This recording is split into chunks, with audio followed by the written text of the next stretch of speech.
Numbers, chapter 1. The Lord spoke to Moses in the wilderness of Sinai in the tent of meeting on the first day of the second month, in the second year after they had come out of the land of Egypt, saying, Take a census of all the congregation of the people of Israel by clans, by fathers' houses, according to the number of names, every male, head by head, from 20 years old and upward, all in Israel who are able to go to war. You and Aaron shall list them, company by company. And there shall be with you a man from each tribe, each man being the head of the house of his fathers. And these are the names of the men who shall assist you. From Reuben, Elizur the son of Shedeur. From Simeon, Shelumiel the son of Zurishaddai. From Judah, Nahshon the son of Amminadab. From Issachar, Nathanael the son of Zuar. From Zebulun, Eliab the son of Helon. From the sons of Joseph, from Ephraim, Elishama the son of Ammihud. And from Manasseh, Gamaliel the son of Pedazur. From Benjamin, Abidan the son of Gideoni. From Dan, Ahiezer the son of Ammishaddai. From Asher, Pagiel the son of Ochran. From Gad, Eliasaph the son of Duel. From Naphtali, Ahira the son of Enan. These were the ones chosen from the congregation, the chiefs of their ancestral tribes, the heads of the clans of Israel. Moses and Aaron took these men who had been named, and on the first day of the second month they assembled the whole congregation together, who registered themselves by clans, by fathers' houses, according to the number of names, from 20 years old and upward, head by head, as the Lord commanded Moses. So he listed them in the wilderness of Sinai. The people of Reuben, Israel's firstborn, their generations by their clans, by their fathers' houses, according to the number of names, head by head, every male from 20 years old and upward, all who were able to go to war. Those listed of the tribe of Reuben were 46,500. Of the people of Simeon, their generations by their clans, by their fathers' houses, those of them who were listed according to the number of names, head by head, every male from 20 years old and upward, all who were able to go to war. Those listed of the tribe of Simeon were 59,300. Of the people of Gad, their generations by their clans, by their fathers' houses, according to the number of the names, from 20 years old and upward, all who were able to go to war.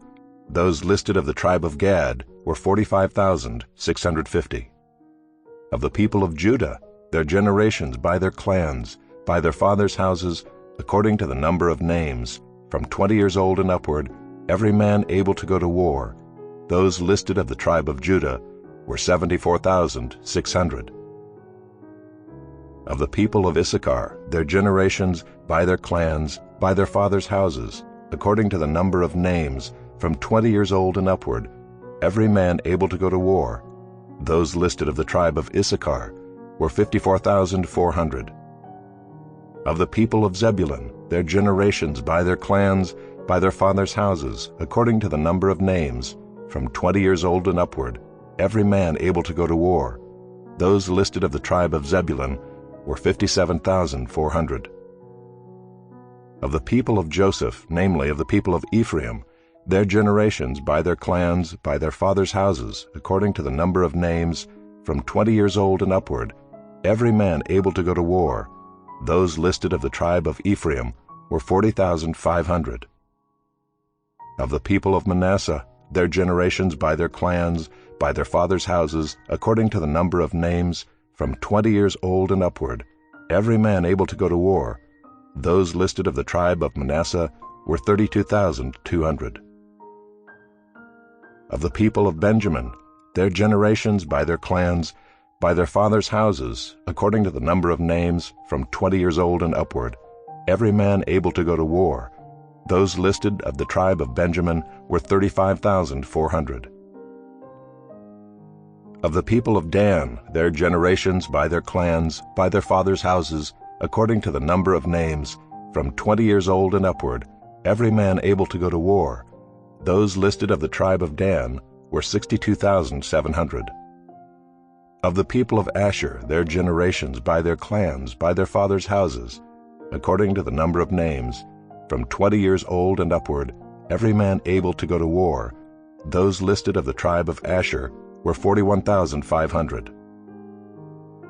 Of the people of Naphtali, their generations by their clans, by their fathers' houses, according to the number of names, from 20 years old and upward, every man able to go to war, those listed of the tribe of Naphtali were 53,400.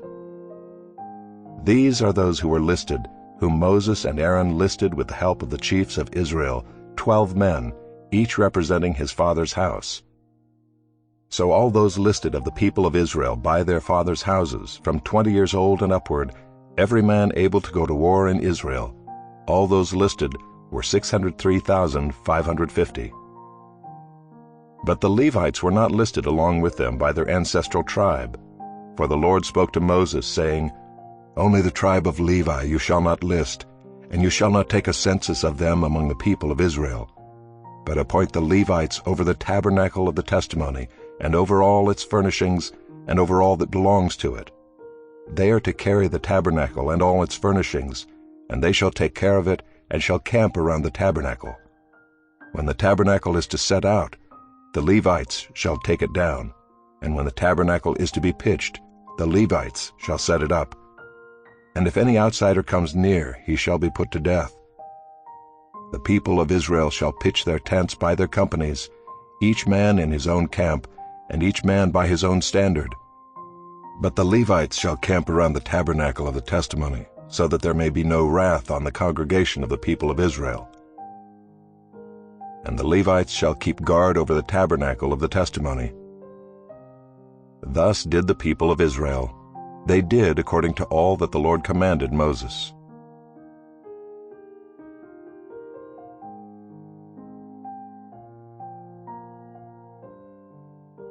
Chapter 2. The Lord spoke to Moses and Aaron, saying, The people of Israel shall camp each by his own standard, with the banners of their fathers' houses. They shall camp facing the tent of meeting on every side. Those to camp on the east side toward the sunrise shall be of the standard of the camp of Judah by their companies, the chief of the people of Judah being Nahshon the son of Amminadab.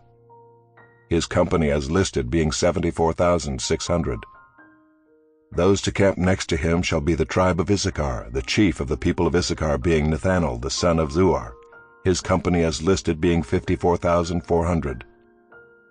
Then the tribe of Zebulun, the chief of the people of Zebulun, being Eliab the son of Helon, his company as listed being 57,400. All those listed of the camp of Judah by their companies were 186,400. They shall set out first on the march. On the south side shall be the standard of the camp of Reuben by their companies, the chief of the people of Reuben being Elizur the son of Shedeur, his company as listed being 46,500. And those to camp next to him shall be the tribe of Simeon, the chief of the people of Simeon being Shelumiel the son of Zurishaddai, his company as listed being 59,300. Then the tribe of Gad, the chief of the people of Gad being Eliasaph the son of Reuel, his company as listed being 45,650. All those listed of the camp of Reuben by their companies were 151,450. They shall set out second. Then the tent of meeting shall set out, with the camp of the Levites in the midst of the camps. As they camp, so shall they set out, each in position, standard by standard. On the west side shall be the standard of the camp of Ephraim by their companies, the chief of the people of Ephraim being Elishama the son of Ammihud, his company as listed being 40,500. And next to him shall be the tribe of Manasseh, the chief of the people of Manasseh being Gamaliel the son of Pedazur, his company as listed being 32,200. Then the tribe of Benjamin, the chief of the people of Benjamin being Abidan the son of Gideoni, his company as listed being 35,400. All those listed of the camp of Ephraim by their companies were 108,100. They shall set out third on the march. On the north side shall be the standard of the camp of Dan by their companies, the chief of the people of Dan being Ahiezer the son of Ammishaddai, his company as listed being 62,700. And those to camp next to him shall be the tribe of Asher, the chief of the people of Asher being Pagiel the son of Ochran, his company as listed being 41,500. Then the tribe of Naphtali, the chief of the people of Naphtali, being Ahira the son of Enan, his company as listed being 53,400. All those listed of the camp of Dan were 157,600.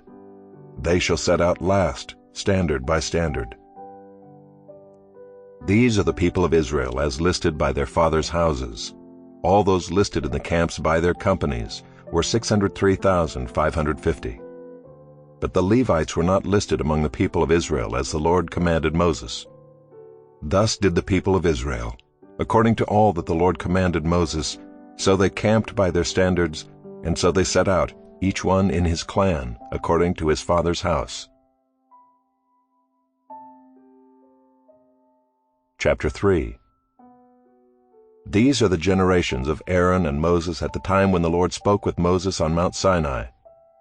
These are the names of the sons of Aaron: Nadab the firstborn, and Abihu, Eleazar, and Ithamar. These are the names of the sons of Aaron, the anointed priests, whom he ordained to serve as priests. But Nadab and Abihu died before the Lord when they offered unauthorized fire before the Lord in the wilderness of Sinai, and they had no children. So Eleazar and Ithamar served as priests in the lifetime of Aaron their father. And the Lord spoke to Moses, saying, Bring the tribe of Levi near, and set them before Aaron the priest, that they may minister to him. They shall keep guard over him and over the whole congregation before the tent of meeting, as they minister at the tabernacle. They shall guard all the furnishings of the tent of meeting, and keep guard over the people of Israel as they minister at the tabernacle. And you shall give the Levites to Aaron and his sons. They are wholly given to him from among the people of Israel. And you shall appoint Aaron and his sons, and they shall guard their priesthood. But if any outsider comes near, he shall be put to death. And the Lord spoke to Moses, saying, Behold, I have taken the Levites from among the people of Israel instead of every firstborn who opens the womb among the people of Israel. The Levites shall be mine, for all the firstborn are mine. On the day that I struck down all the firstborn in the land of Egypt, I consecrated for my own all the firstborn in Israel, both of man and of beast. They shall be mine. I am the Lord. And the Lord spoke to Moses in the wilderness of Sinai, saying, List the sons of Levi by fathers' houses and by clans. Every male from a month old and upward you shall list. So Moses listed them according to the word of the Lord, as he was commanded. And these were the sons of Levi by their names, Gershon and Kohath and Merari. And these are the names of the sons of Gershon by their clans, Libni and Shimei. And the sons of Kohath by their clans, Amram, Izhar, Hebron, and Uzziel. And the sons of Merari by their clans, Malai and Mushai. These are the clans of the Levites by their fathers' houses. To Gershon belonged the clan of the Libnites and the clan of the Shimeites. These were the clans of the Gershonites. Their listing according to the number of all the males from a month old and upward was 7,500. The clans of the Gershonites were to camp behind the tabernacle on the west, with Eliasaph the son of Lael as chief of the father's house of the Gershonites. And the guard duty of the sons of Gershon in the tent of meeting involved the tabernacle, the tent with its covering, the screen for the entrance of the tent of meeting, the hangings of the court, the screen for the door of the court that is around the tabernacle and the altar, and its cords, all the service connected with these.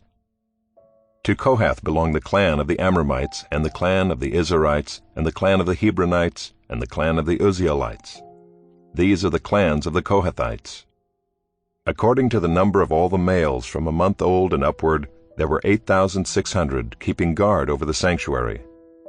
The clans of the sons of Kohath were to camp on the south side of the tabernacle, with Elizaphan the son of Uzziel as chief of the father's house of the clans of the Kohathites. And their guard duty involved the ark, the table, the lampstand, the altars, the vessels of the sanctuary with which the priests minister, and the screen, all the service connected with these. And Eleazar the son of Aaron the priest was to be chief over the chiefs of the Levites, and to have oversight of those who kept guard over the sanctuary. To Merari belonged the clan of the Mahlites, and the clan of the Mushites. These are the clans of Merari. Their listing according to the number of all the males from a month old and upward was 6,200. And the chief of the father's house of the clans of Merari was Zuriel the son of Abihail. They were to camp on the north side of the tabernacle, and the appointed guard duty of the sons of Merari involved the frames of the tabernacle, the bars, the pillars, the bases, and all their accessories, all the service connected with these. Also the pillars around the court with their bases and pegs and cords. Those who were to camp before the tabernacle on the east, before the tent of meeting toward the sunrise, were Moses and Aaron and his sons, guarding the sanctuary itself, to protect the people of Israel. And any outsider who came near was to be put to death. All those listed among the Levites whom Moses and Aaron listed at the commandment of the Lord by clans, all the males from a month old and upward, were 22,000. And the Lord said to Moses, "List all the firstborn males of the people of Israel from a month old and upward, taking the number of their names. And you shall take the Levites for me. I am the Lord. Instead of all the firstborn among the people of Israel, and the cattle of the Levites instead of all the firstborn among the cattle of the people of Israel." So Moses listed all the firstborn among the people of Israel as the Lord commanded him, and all the firstborn males according to the number of names, from a month old and upward as listed, were 22,273. And the Lord spoke to Moses, saying, "Take the Levites instead of all the firstborn among the people of Israel, and the cattle of the Levites instead of their cattle. The Levites shall be mine. I am the Lord. And as the redemption price for the 273 of the firstborn of the people of Israel, over and above the number of the male Levites, you shall take 5 shekels per head. You shall take them according to the shekel of the sanctuary, the shekel of 20 gerahs, and give the money to Aaron and his sons as the redemption price for those who are over." So Moses took the redemption money from those who were over and above those redeemed by the Levites. From the firstborn of the people of Israel he took the money, 1,365 shekels, by the shekel of the sanctuary. And Moses gave the redemption money to Aaron and his sons according to the word of the Lord, as the Lord commanded Moses.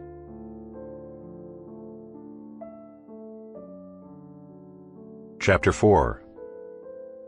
The Lord spoke to Moses and Aaron, saying, "Take a census of the sons of Kohath from among the sons of Levi, by their clans and their fathers' houses, from 30 years old up to 50 years old, all who can come on duty to do the work in the tent of meeting. This is the service of the sons of Kohath in the tent of meeting, the most holy things. When the camp is to set out, Aaron and his sons shall go in and take down the veil of the screen and cover the ark of the testimony with it. Then they shall put on it a covering of goatskin and spread on top of that a cloth all of blue, and shall put in its poles. And over the table of the bread of the presence they shall spread a cloth of blue and put on it the plates, the dishes for incense, the bowls and the flagons for the drink offering. The regular showbread also shall be on it. Then they shall spread over them a cloth of scarlet, and cover the same with a covering of goatskin, and shall put in its poles. And they shall take a cloth of blue and cover the lampstand for the light, with its lamps, its tongs, its trays, and all the vessels for oil with which it is supplied. And they shall put it with all its utensils in a covering of goatskin, and put it on the carrying frame. And over the golden altar they shall spread a cloth of blue, and cover it with a covering of goatskin, and shall put in its poles. And they shall take all the vessels of the service that are used in the sanctuary, and put them in a cloth of blue, and cover them with a covering of goatskin, and put them on the carrying frame. And they shall take away the ashes from the altar, and spread a purple cloth over it. And they shall put on it all the utensils of the altar which are used for the service there, the fire pans, the forks, the shovels, and the basins, all the utensils of the altar. And they shall spread on it a covering of goatskin, and shall put in its poles. And when Aaron and his sons have finished covering the sanctuary and all the furnishings of the sanctuary as the camp sets out, after that the sons of Kohath shall come to carry these. But they must not touch the holy things, lest they die. These are the things of the tent of meeting, that the sons of Kohath are to carry. And Eleazar the son of Aaron the priest shall have charge of the oil for the light, the fragrant incense, the regular grain offering, and the anointing oil, with the oversight of the whole tabernacle and all that is in it, of the sanctuary and its vessels. The Lord spoke to Moses and Aaron, saying, Let not the tribe of the clans of the Kohathites be destroyed from among the Levites, but deal thus with them, that they may live and not die when they come near to the most holy things. Aaron and his sons shall go in and appoint them each to his task and to his burden. But they shall not go in to look on the holy things even for a moment, lest they die. The Lord spoke to Moses, saying, Take a census of the sons of Gershon also, by their fathers' houses and by their clans. From 30 years old up to 50 years old you shall list them, all who can come to do duty, to do service in the tent of meeting. This is the service of the clans of the Gershonites in serving and bearing burdens. They shall carry the curtains of the tabernacle, and the tent of meeting with its covering, and the covering of goatskin that is on top of it, and the screen for the entrance of the tent of meeting, and the hangings of the court, and the screen for the entrance of the gate of the court that is around the tabernacle and the altar, and their cords and all the equipment for their service. And they shall do all that needs to be done with regard to them. All the service of the sons of the Gershonites shall be at the command of Aaron and his sons, in all that they are to carry and in all that they have to do. And you shall assign to their charge all that they are to carry. This is the service of the clans of the sons of the Gershonites in the tent of meeting, and their guard duty is to be under the direction of Ithamar the son of Aaron the priest. As for the sons of Merari, you shall list them by their clans and their fathers' houses. From 30 years old up to 50 years old you shall list them, everyone who can come on duty, to do the service of the tent of meeting. And this is what they are charged to carry, as the whole of their service in the tent of meeting: the frames of the tabernacle, with its bars, pillars, and bases, and the pillars around the court with their bases, pegs, and cords, with all their equipment and all their accessories. And you shall list by name the objects that they are required to carry. This is the service of the clans of the sons of Merari, the whole of their service in the tent of meeting, under the direction of Ithamar the son of Aaron the priest.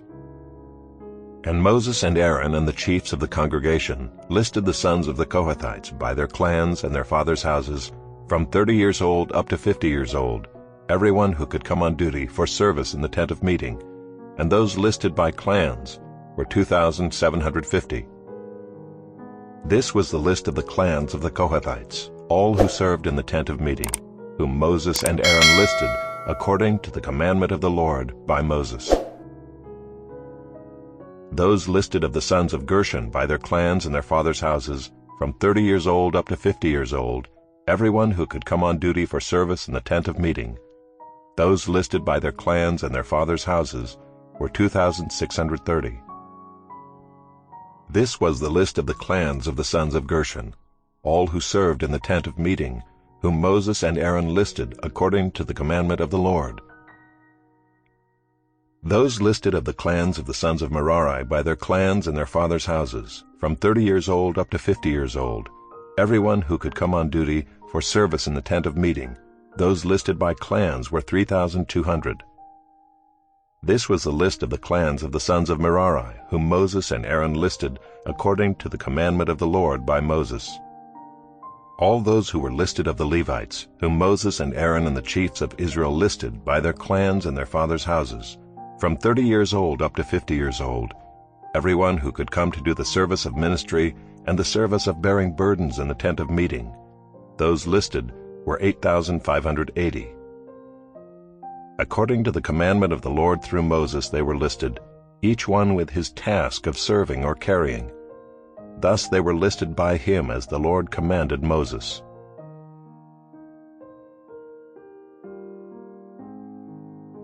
Chapter 5. The Lord spoke to Moses, saying, Command the people of Israel that they put out of the camp everyone who is leprous or has a discharge, and everyone who is unclean through contact with the dead. You shall put out both male and female, putting them outside the camp, that they may not defile their camp in the midst of which I dwell. And the people of Israel did so, and put them outside the camp. As the Lord said to Moses, so the people of Israel did. And the Lord spoke to Moses, saying, "Speak to the people of Israel.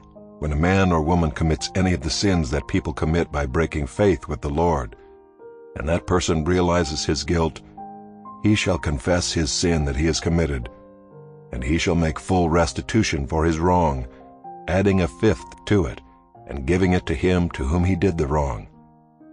But if the man has no next of kin to whom restitution may be made for the wrong, the restitution for wrong shall go to the Lord for the priest, in addition to the ram of atonement, with which atonement is made for him. And every contribution, all the holy donations of the people of Israel, which they bring to the priest, shall be his. Each one shall keep his holy donations. Whatever anyone gives to the priest shall be his." And the Lord spoke to Moses, saying, "Speak to the people of Israel. If any man's wife goes astray and breaks faith with him, if a man lies with her sexually, and it is hidden from the eyes of her husband, and she is undetected, though she has defiled herself, and there is no witness against her, since she was not taken in the act, and if the spirit of jealousy comes over him, and he is jealous of his wife who has defiled herself, or if the spirit of jealousy comes over him, and he is jealous of his wife, though she has not defiled herself, then the man shall bring his wife to the priest, and bring the offering required of her, 1/10 of an ephah of barley flour.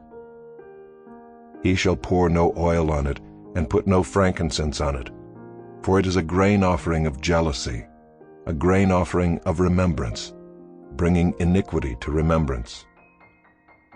And the priest shall bring her near and set her before the Lord.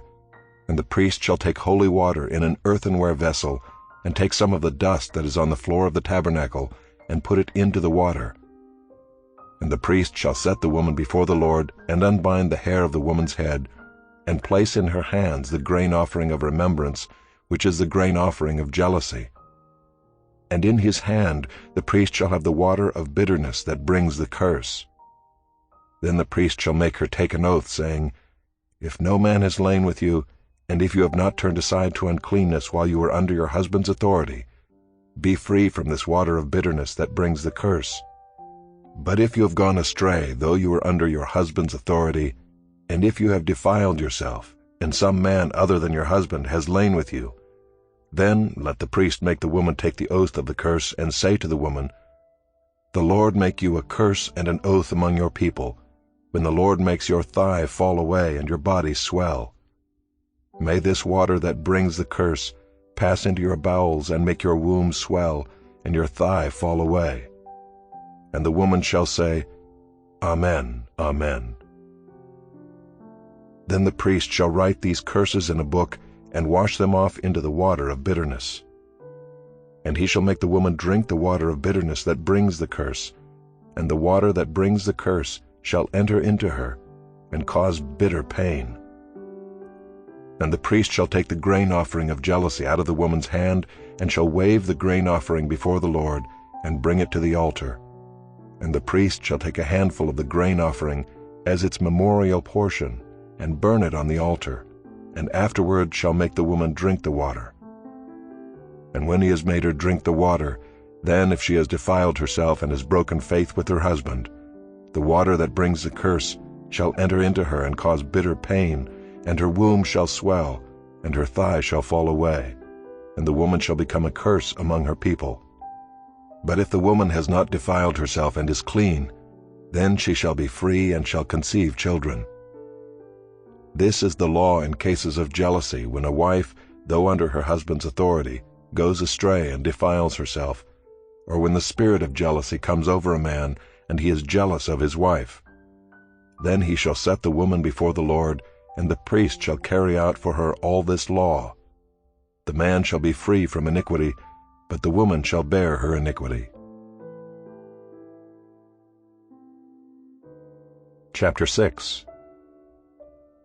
And the Lord spoke to Moses, saying, "Speak to the people of Israel, and say to them, when either a man or a woman makes a special vow, the vow of a Nazirite, to separate himself to the Lord, he shall separate himself from wine and strong drink. He shall drink no vinegar made from wine or strong drink, and shall not drink any juice of grapes, or eat grapes, fresh or dried. All the days of his separation he shall eat nothing that is produced by the grapevine, not even the seeds or the skins. All the days of his vow of separation no razor shall touch his head. Until the time is completed for which he separates himself to the Lord, he shall be holy. He shall let the locks of hair of his head grow long. All the days that he separates himself to the Lord he shall not go near a dead body, not even for his father or for his mother, for brother or sister, if they die, shall he make himself unclean, because his separation to God is on his head. All the days of his separation he is holy to the Lord. And if any man dies very suddenly beside him, and he defiles his consecrated head, then he shall shave his head on the day of his cleansing. On the 7th day he shall shave it. On the 8th day he shall bring 2 turtle doves or 2 pigeons to the priest, to the entrance of the tent of meeting, and the priest shall offer one for a sin offering, and the other for a burnt offering, and make atonement for him, because he sinned by reason of the dead body. And he shall consecrate his head that same day, and separate himself to the Lord for the days of his separation, and bring a male lamb a year old for a guilt offering. But the previous period shall be void, because his separation was defiled. And this is the law for the Nazirite, when the time of his separation has been completed. He shall be brought to the entrance of the tent of meeting, and he shall bring his gift to the Lord, 1 male lamb a year old without blemish for a burnt offering, and 1 ewe lamb a year old without blemish as a sin offering, and 1 ram without blemish as a peace offering, and a basket of unleavened bread, loaves of fine flour mixed with oil, and unleavened wafers smeared with oil, and their grain offering and their drink offerings. And the priest shall bring them before the Lord and offer his sin offering and his burnt offering, and he shall offer the ram as a sacrifice of peace offering to the Lord, with the basket of unleavened bread. The priest shall offer also its grain offering and its drink offering. And the Nazirite shall shave his consecrated head at the entrance of the tent of meeting, and shall take the hair from his consecrated head, and put it on the fire that is under the sacrifice of the peace offering. And the priest shall take the shoulder of the ram when it is boiled, and 1 unleavened loaf out of the basket, and 1 unleavened wafer, and shall put them on the hands of the Nazirite after he has shaved the hair of his consecration, and the priest shall wave them for a wave offering before the Lord. They are a holy portion for the priest, together with the breast that is waved and the thigh that is contributed. And after that the Nazirite may drink wine. This is the law of the Nazirite. But if he vows an offering to the Lord above his Nazirite vow, as he can afford, in exact accordance with the vow that he takes, then he shall do in addition to the law of the Nazirite. The Lord spoke to Moses, saying, Speak to Aaron and his sons, saying, Thus you shall bless the people of Israel. You shall say to them, The Lord bless you and keep you. The Lord make his face to shine upon you, and be gracious to you. The Lord lift up his countenance upon you and give you peace. So shall they put my name upon the people of Israel, and I will bless them. Chapter 7.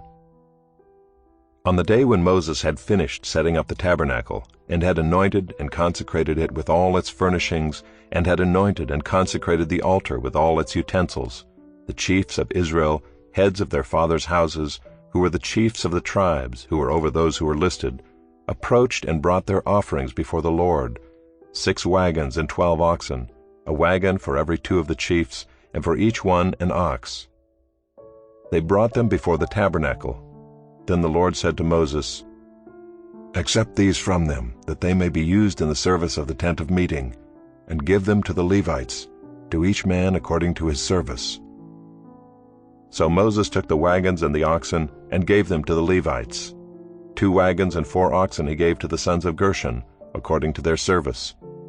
And 4 wagons and 8 oxen he gave to the sons of Merari, according to their service, under the direction of Ithamar the son of Aaron the priest.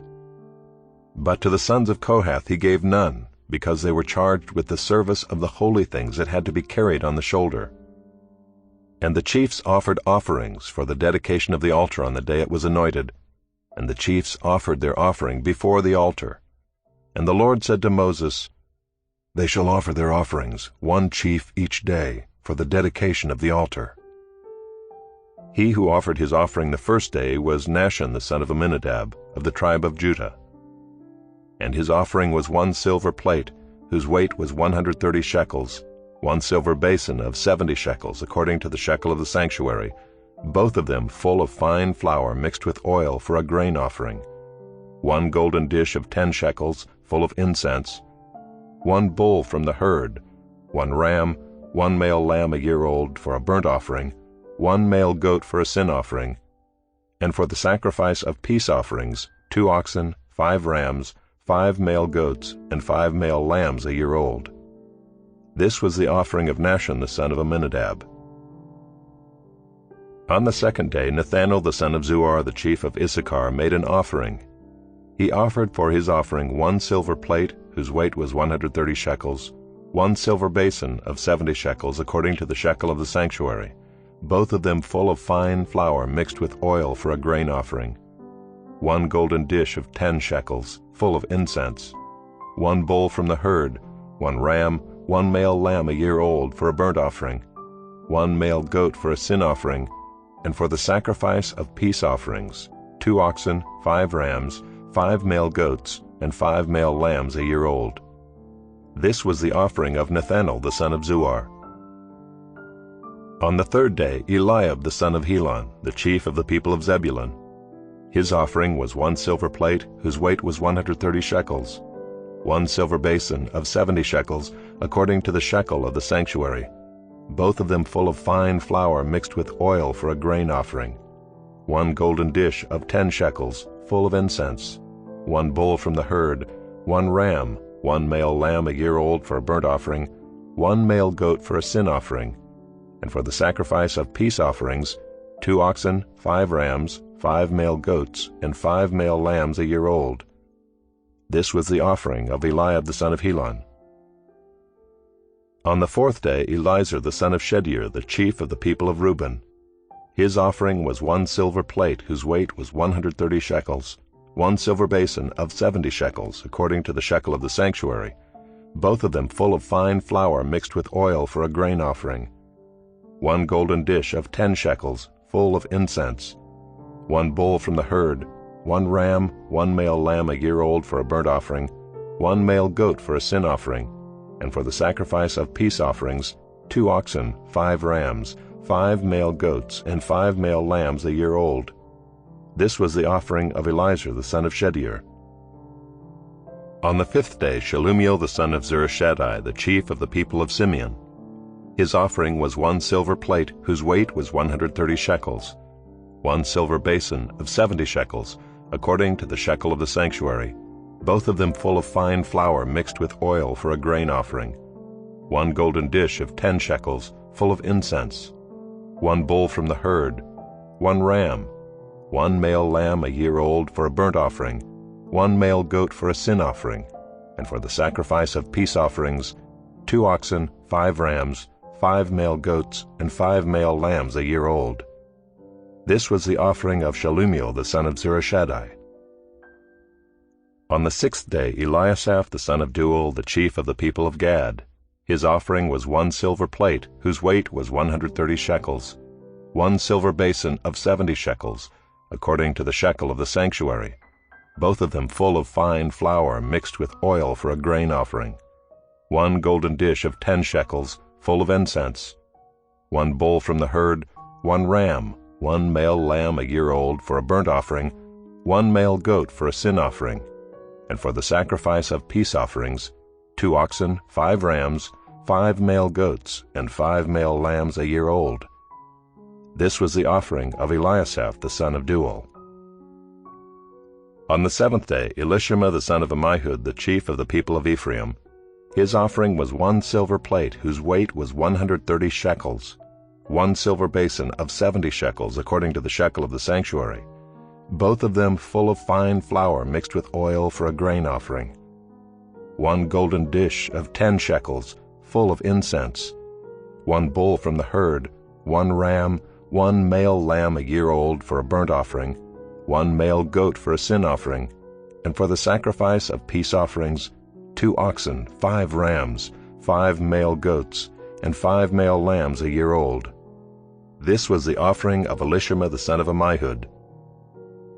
On the 8th day, Gamaliel the son of Pedazur, the chief of the people of Manasseh, his offering was 1 silver plate, whose weight was 130 shekels, 1 silver basin of 70 shekels, according to the shekel of the sanctuary, both of them full of fine flour mixed with oil for a grain offering, 1 golden dish of 10 shekels, full of incense, 1 bull from the herd, 1 ram, 1 male lamb a year old for a burnt offering, 1 male goat for a sin offering, and for the sacrifice of peace offerings, 2 oxen, 5 rams, 5 male goats, and 5 male lambs a year old.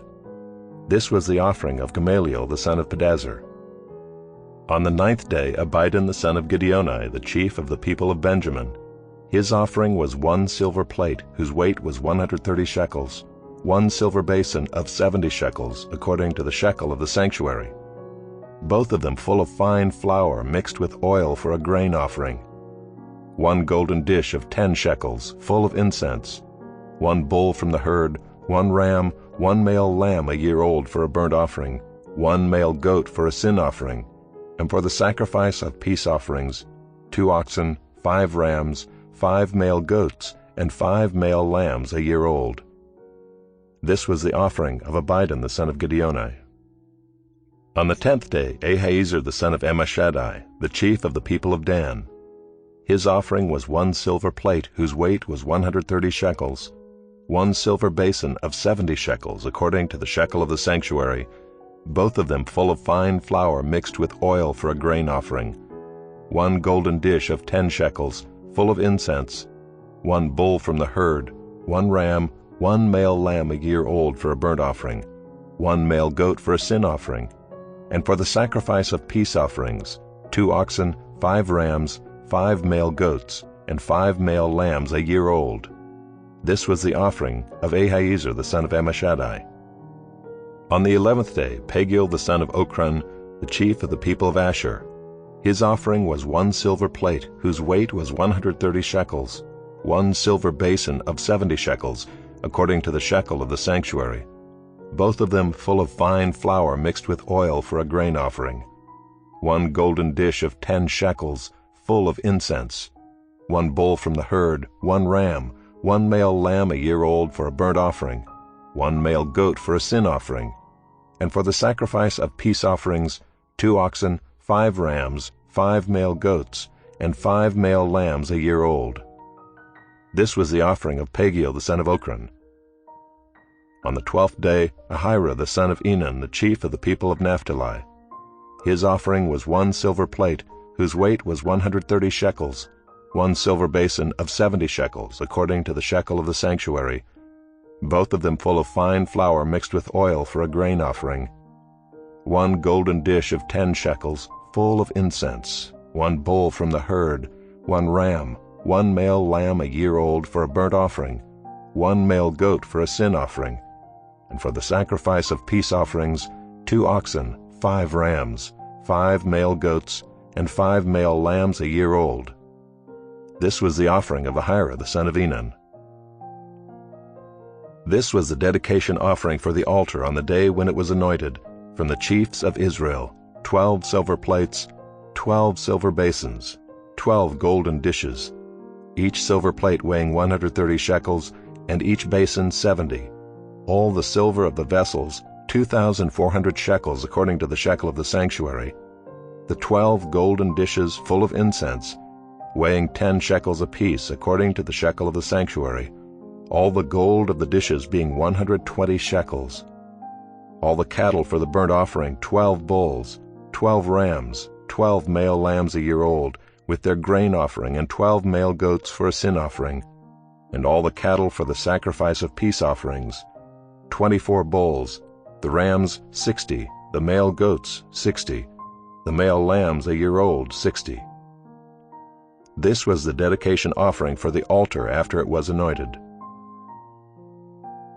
And when Moses went into the tent of meeting to speak with the Lord, he heard the voice speaking to him from above the mercy seat that was on the ark of the testimony, from between the two cherubim, and it spoke to him.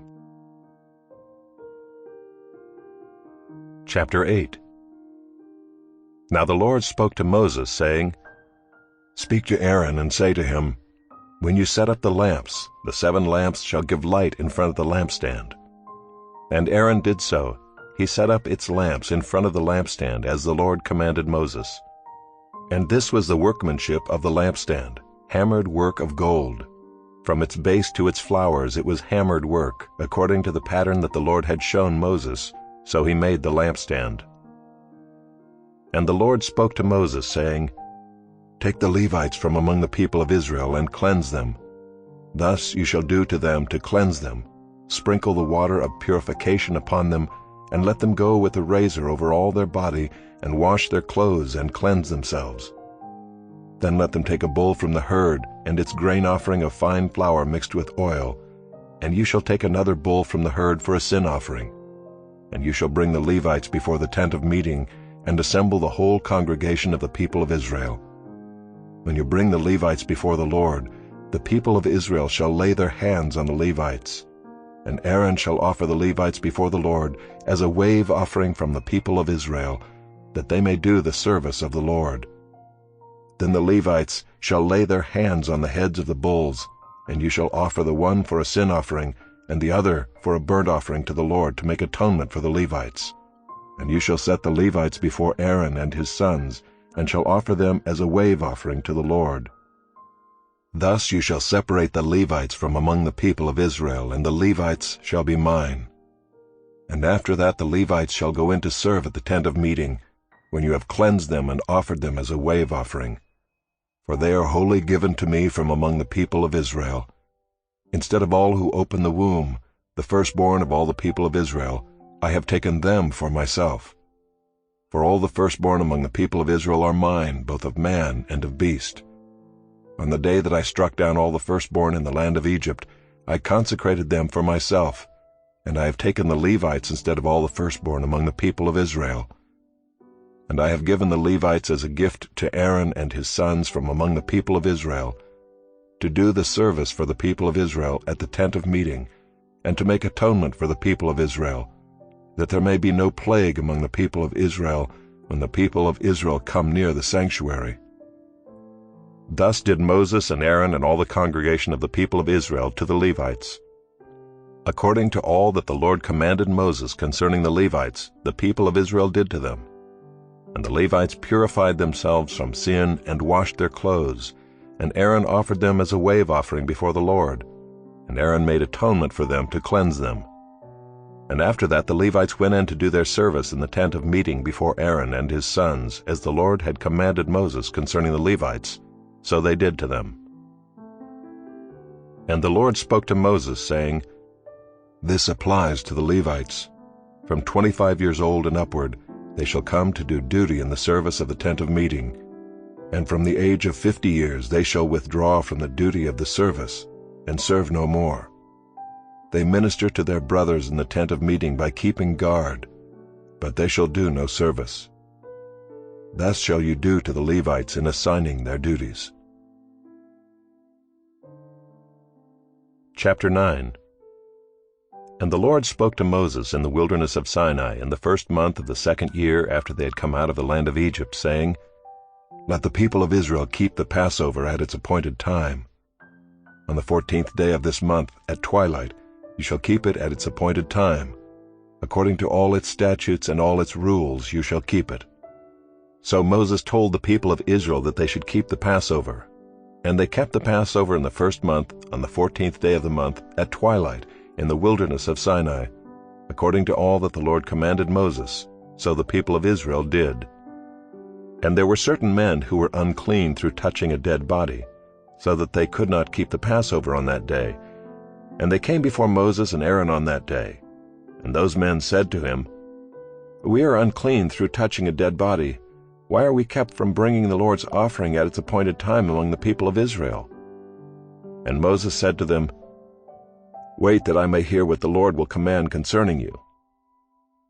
The Lord spoke to Moses, saying, Speak to the people of Israel, saying, If any one of you or of your descendants is unclean through touching a dead body, or is on a long journey, he shall still keep the Passover to the Lord. In the 2nd month of the 14th day at twilight they shall keep it. They shall eat it with unleavened bread and bitter herbs. They shall leave none of it until the morning, nor break any of its bones. According to all the statute for the Passover they shall keep it. But if anyone who is clean and is not on a journey fails to keep the Passover, that person shall be cut off from his people, because he did not bring the Lord's offering at its appointed time. That man shall bear his sin. And if a stranger sojourns among you and would keep the Passover to the Lord, according to the statute of the Passover and according to its rule, so shall he do. You shall have one statute, both for the sojourner and for the native. On the day that the tabernacle was set up, the cloud covered the tabernacle, the tent of the testimony, and at evening it was over the tabernacle like the appearance of fire until morning. So it was always. The cloud covered it by day, and the appearance of fire by night. And whenever the cloud lifted from over the tent, after that the people of Israel set out, and in the place where the cloud settled down, there the people of Israel camped. At the command of the Lord the people of Israel set out, and at the command of the Lord they camped. As long as the cloud rested over the tabernacle they remained in camp. Even when the cloud continued over the tabernacle many days, the people of Israel kept the charge of the Lord and did not set out. Sometimes the cloud was a few days over the tabernacle, and according to the command of the Lord they remained in camp. Then according to the command of the Lord they set out. And sometimes the cloud remained from evening until morning, and when the cloud lifted in the morning they set out. Or if it continued for a day and a night, when the cloud lifted they set out. Whether it was 2 days, or a month, or a longer time, that the cloud continued over the tabernacle, abiding there, the people of Israel remained in camp and did not set out, but when it lifted they set out. At the command of the Lord they camped, and at the command of the Lord they set out. They kept the charge of the Lord, at the command of the Lord by Moses. Chapter 10. The Lord spoke to Moses, saying, Make 2 silver trumpets. Of hammered work you shall make them, and you shall use them for summoning the congregation and for breaking camp. And when both are blown, all the congregation shall gather themselves to you at the entrance of the tent of meeting. But if they blow only one, then the chiefs, the heads of the tribes of Israel, shall gather themselves to you. When you blow an alarm, the camps that are on the east side shall set out. And when you blow an alarm the 2nd time, the camps that are on the south side shall set out. An alarm is to be blown whenever they are to set out. But when the assembly is to be gathered together, you shall blow a long blast, but you shall not sound an alarm. And the sons of Aaron, the priests, shall blow the trumpets. The trumpets shall be to you for a perpetual statute throughout your generations.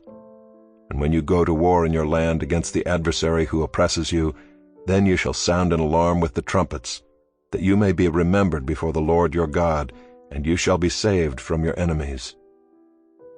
On the day of your gladness also, and at your appointed feasts, and at the beginnings of your months, you shall blow the trumpets over your burnt offerings and over the sacrifices of your peace offerings. They shall be a reminder of you before your God. I am the Lord your God.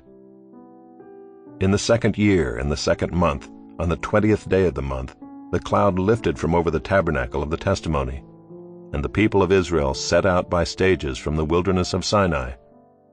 And the cloud settled down in the wilderness of Paran. They set out for the first time at the command of the Lord by Moses.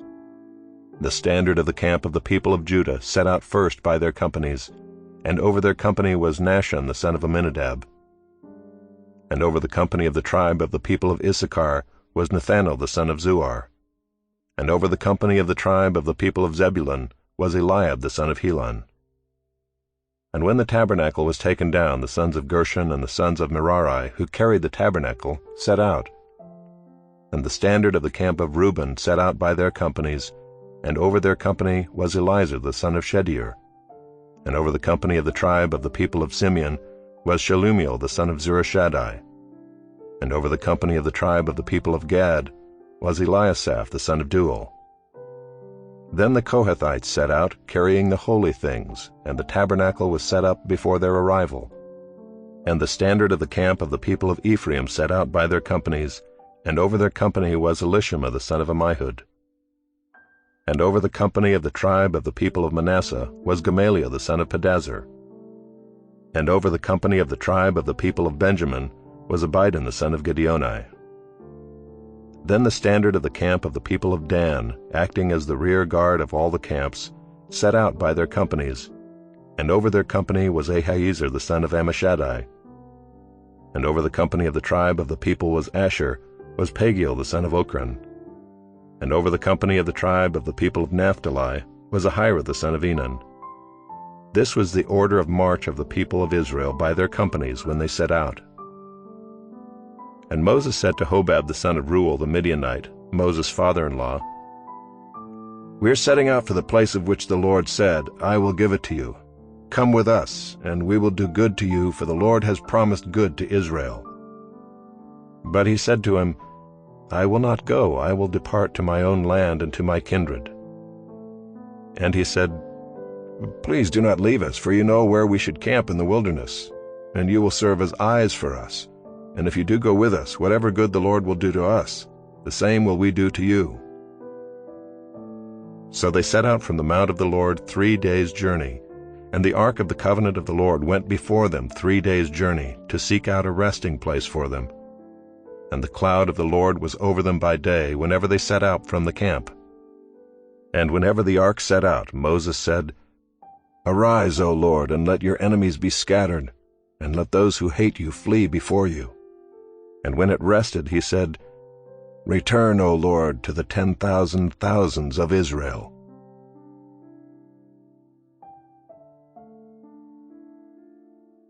Chapter 11. And the people complained in the hearing of the Lord about their misfortunes, and when the Lord heard it, his anger was kindled, and the fire of the Lord burned among them and consumed some outlying parts of the camp. Then the people cried out to Moses, and Moses prayed to the Lord, and the fire died down. So the name of that place was called Taberah, because the fire of the Lord burned among them. Now the rabble that was among them had a strong craving, and the people of Israel also wept again, and said, "Oh, that we had meat to eat! We remember the fish we ate in Egypt that cost nothing, the cucumbers, the melons, the leeks, the onions, and the garlic. But now our strength is dried up, and there is nothing at all but this manna to look at." Now the manna was like coriander seed, and its appearance was like that of bdellium. The people went about and gathered it, and ground it in handmills, or beat it in mortars, and boiled it in pots, and made cakes of it. And the taste of it was like the taste of cakes baked with oil. When the dew fell upon the camp in the night, the manna fell with it. Moses heard the people weeping throughout their clans, every one at the door of his tent. And the anger of the Lord blazed hotly, and Moses was displeased. Moses said to the Lord, "Why have you dealt ill with your servant, and why have I not found favor in your sight, that you lay the burden of all this people on me? Did I conceive all this people? Did I give them birth, that you should say to me, 'Carry them in your bosom as a nurse carries a nursing child, to the land that you swore to give to their fathers?' Where am I to get meat to give to all this people? For they weep before me and say, 'Give us meat, that we may eat.' I am not able to carry all this people alone. The burden is too heavy for me. If you will treat me like this, kill me at once, if I find favor in your sight, that I may not see my wretchedness." Then the Lord said to Moses, "Gather for me 70 men of the elders of Israel, whom you know to be the elders of the people and officers over them, and bring them to the tent of meeting, and let them take their stand there with you, and I will come down and talk with you there. And I will take some of the Spirit that is on you and put it on them, and they shall bear the burden of the people with you, so that you may not bear it yourself alone. And say to the people, 'Consecrate yourselves for tomorrow, and you shall eat meat, for you have wept in the hearing of the Lord, saying, Who will give us meat to eat? For it was better for us in Egypt.' Therefore the Lord will give you meat, and you shall eat. You shall not eat just 1 day, or 2 days, or 5 days, or 10 days, or 20 days, but a whole month, until it comes out at your nostrils and becomes loathsome to you, because you have rejected the Lord who is among you, and have wept before him, saying, Why did we come out of Egypt? But Moses said, The people among whom I am number 600,000 on foot, and you have said, I will give them meat, that they may eat a whole month. Shall flocks and herds be slaughtered for them, and be enough for them? Or shall all the fish of the sea be gathered together for them, and be enough for them? And the Lord said to Moses, Is the Lord's hand shortened? Now you shall see whether my word will come true for you or not. So Moses went out and told the people the words of the Lord, and he gathered 70 men of the elders of the people, and placed them around the tent. Then the Lord came down in the cloud and spoke to him, and took some of the Spirit that was on him, and put it on the 70 elders. And as soon as the Spirit rested on them, they prophesied, but they did not continue doing it. Now 2 men remained in the camp, one named Eldad, and the other named Medad, and the Spirit rested on them. They were among those registered, but they had not gone out to the tent, and so they prophesied in the camp. And a young man ran and told Moses, Eldad and Medad are prophesying in the camp. And Joshua the son of Nun, the assistant of Moses from his youth, said, My lord Moses, stop them. But Moses said to him, Are you jealous for my sake? Would that all the Lord's people were prophets, that the Lord would put his Spirit on them. And Moses and the elders of Israel returned to the camp. Then a wind from the Lord sprang up, and it brought quail from the sea, and let them fall beside the camp, about a day's journey on this side, and a day's journey on the other side, around the camp, and about 2 cubits above the ground. And the people rose all that day and all night and all the next day, and gathered the quail. Those who gathered least gathered 10 homers. And they spread them out for themselves all around the camp. While the meat was yet between their teeth, before it was consumed, the anger of the Lord was kindled against the people, and the Lord struck down the people with a very great plague. Therefore the name of that place was called Kibroth-Hattaavah, because there they buried the people who had the craving. From Kibroth-Hattaavah the people journeyed to Hazeroth, and they remained at Hazeroth.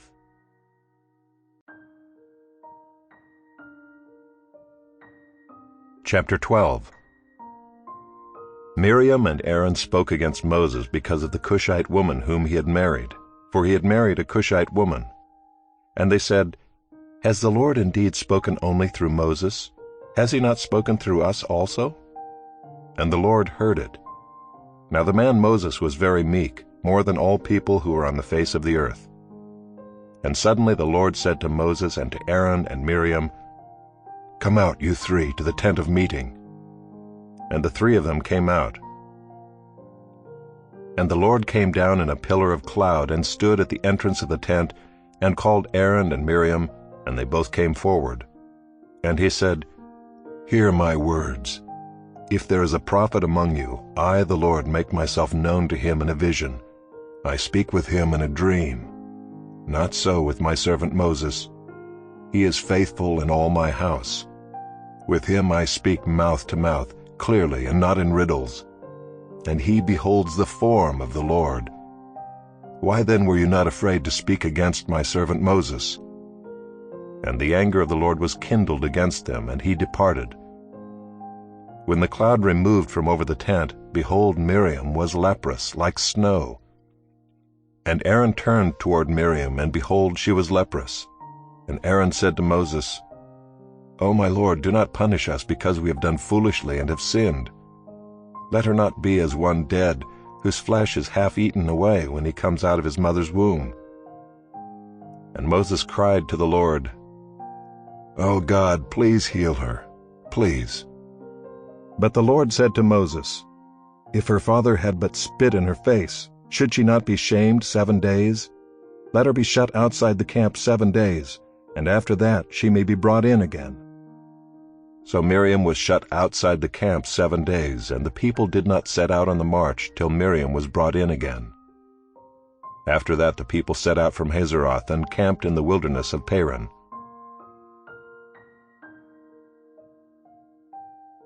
Chapter 13. The Lord spoke to Moses, saying, "Send men to spy out the land of Canaan, which I am giving to the people of Israel. From each tribe of their fathers you shall send a man, every one a chief among them." So Moses sent them from the wilderness of Paran according to the command of the Lord, all of them men who were heads of the people of Israel. And these were their names: from the tribe of Reuben, Shammua the son of Zachar; from the tribe of Simeon, Shaphat the son of Hori; from the tribe of Judah, Caleb the son of Jephunneh; from the tribe of Issachar, Igal the son of Joseph; from the tribe of Ephraim, Hoshea the son of Nun; from the tribe of Benjamin, Paltai the son of Raphu; from the tribe of Zebulun, Gadiel the son of Sodai; from the tribe of Joseph, that is, from the tribe of Manasseh, Gadai the son of Susai; from the tribe of Dan, Amiel the son of Gemalli; from the tribe of Asher, Sethur the son of Michael; from the tribe of Naphtali, Nabai the son of Vophsi; from the tribe of Gad, Geuel the son of Machi. These were the names of the men whom Moses sent to spy out the land. And Moses called Hoshea the son of Nun Joshua.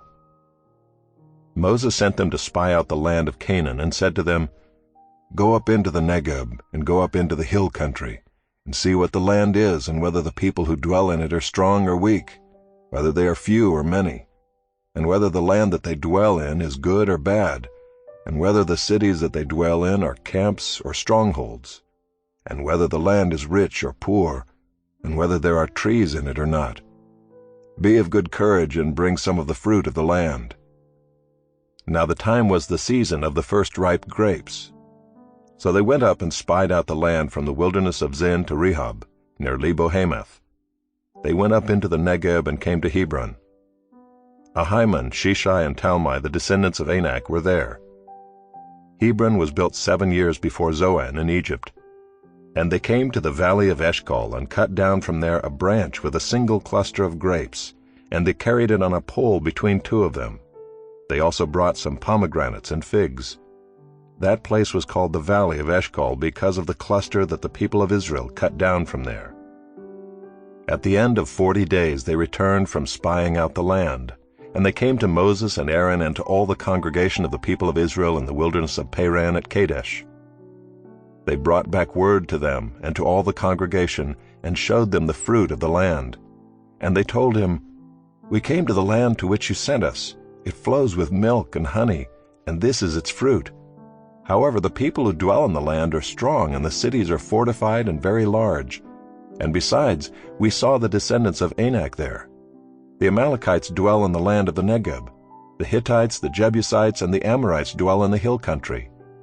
And the Canaanites dwell by the sea and along the Jordan." But Caleb quieted the people before Moses and said, "Let us go up at once and occupy it, for we are well able to overcome it." Then the men who had gone up with him said, "We are not able to go up against the people, for they are stronger than we are."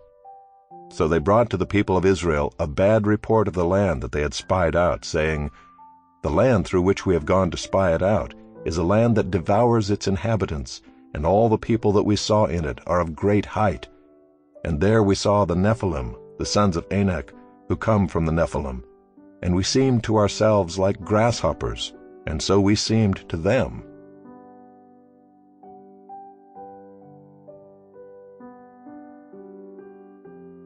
Chapter 14. Then all the congregation raised a loud cry, and the people wept that night. And all the people of Israel grumbled against Moses and Aaron. The whole congregation said to them, "Would that we had died in the land of Egypt, or would that we had died in this wilderness. Why is the Lord bringing us into this land to fall by the sword? Our wives and our little ones will become a prey. Would it not be better for us to go back to Egypt?" And they said to one another, "Let us choose a leader and go back to Egypt." Then Moses and Aaron fell on their faces before all the assembly of the congregation of the people of Israel.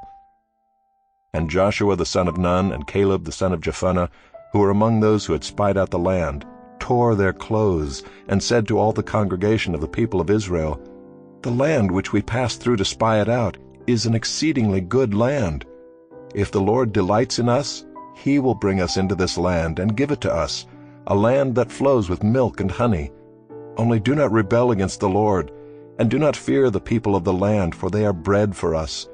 Their protection is removed from them, and the Lord is with us. Do not fear them." Then all the congregation said to stone them with stones. But the glory of the Lord appeared at the tent of meeting to all the people of Israel. And the Lord said to Moses, "How long will this people despise me? And how long will they not believe in me, in spite of all the signs that I have done among them? I will strike them with the pestilence and disinherit them, and I will make of you a nation greater and mightier than they." But Moses said to the Lord, "Then the Egyptians will hear of it, for you brought up this people in your might from among them, and they will tell the inhabitants of this land. They have heard that you, O Lord, are in the midst of this people, for you, O Lord, are seen face to face, and your cloud stands over them, and you go before them in a pillar of cloud by day, and in a pillar of fire by night. Now if you kill this people as one man, then the nations who have heard your fame will say, 'It is because the Lord was not able to bring this people into the land that he swore to give to them, that he has killed them in the wilderness.'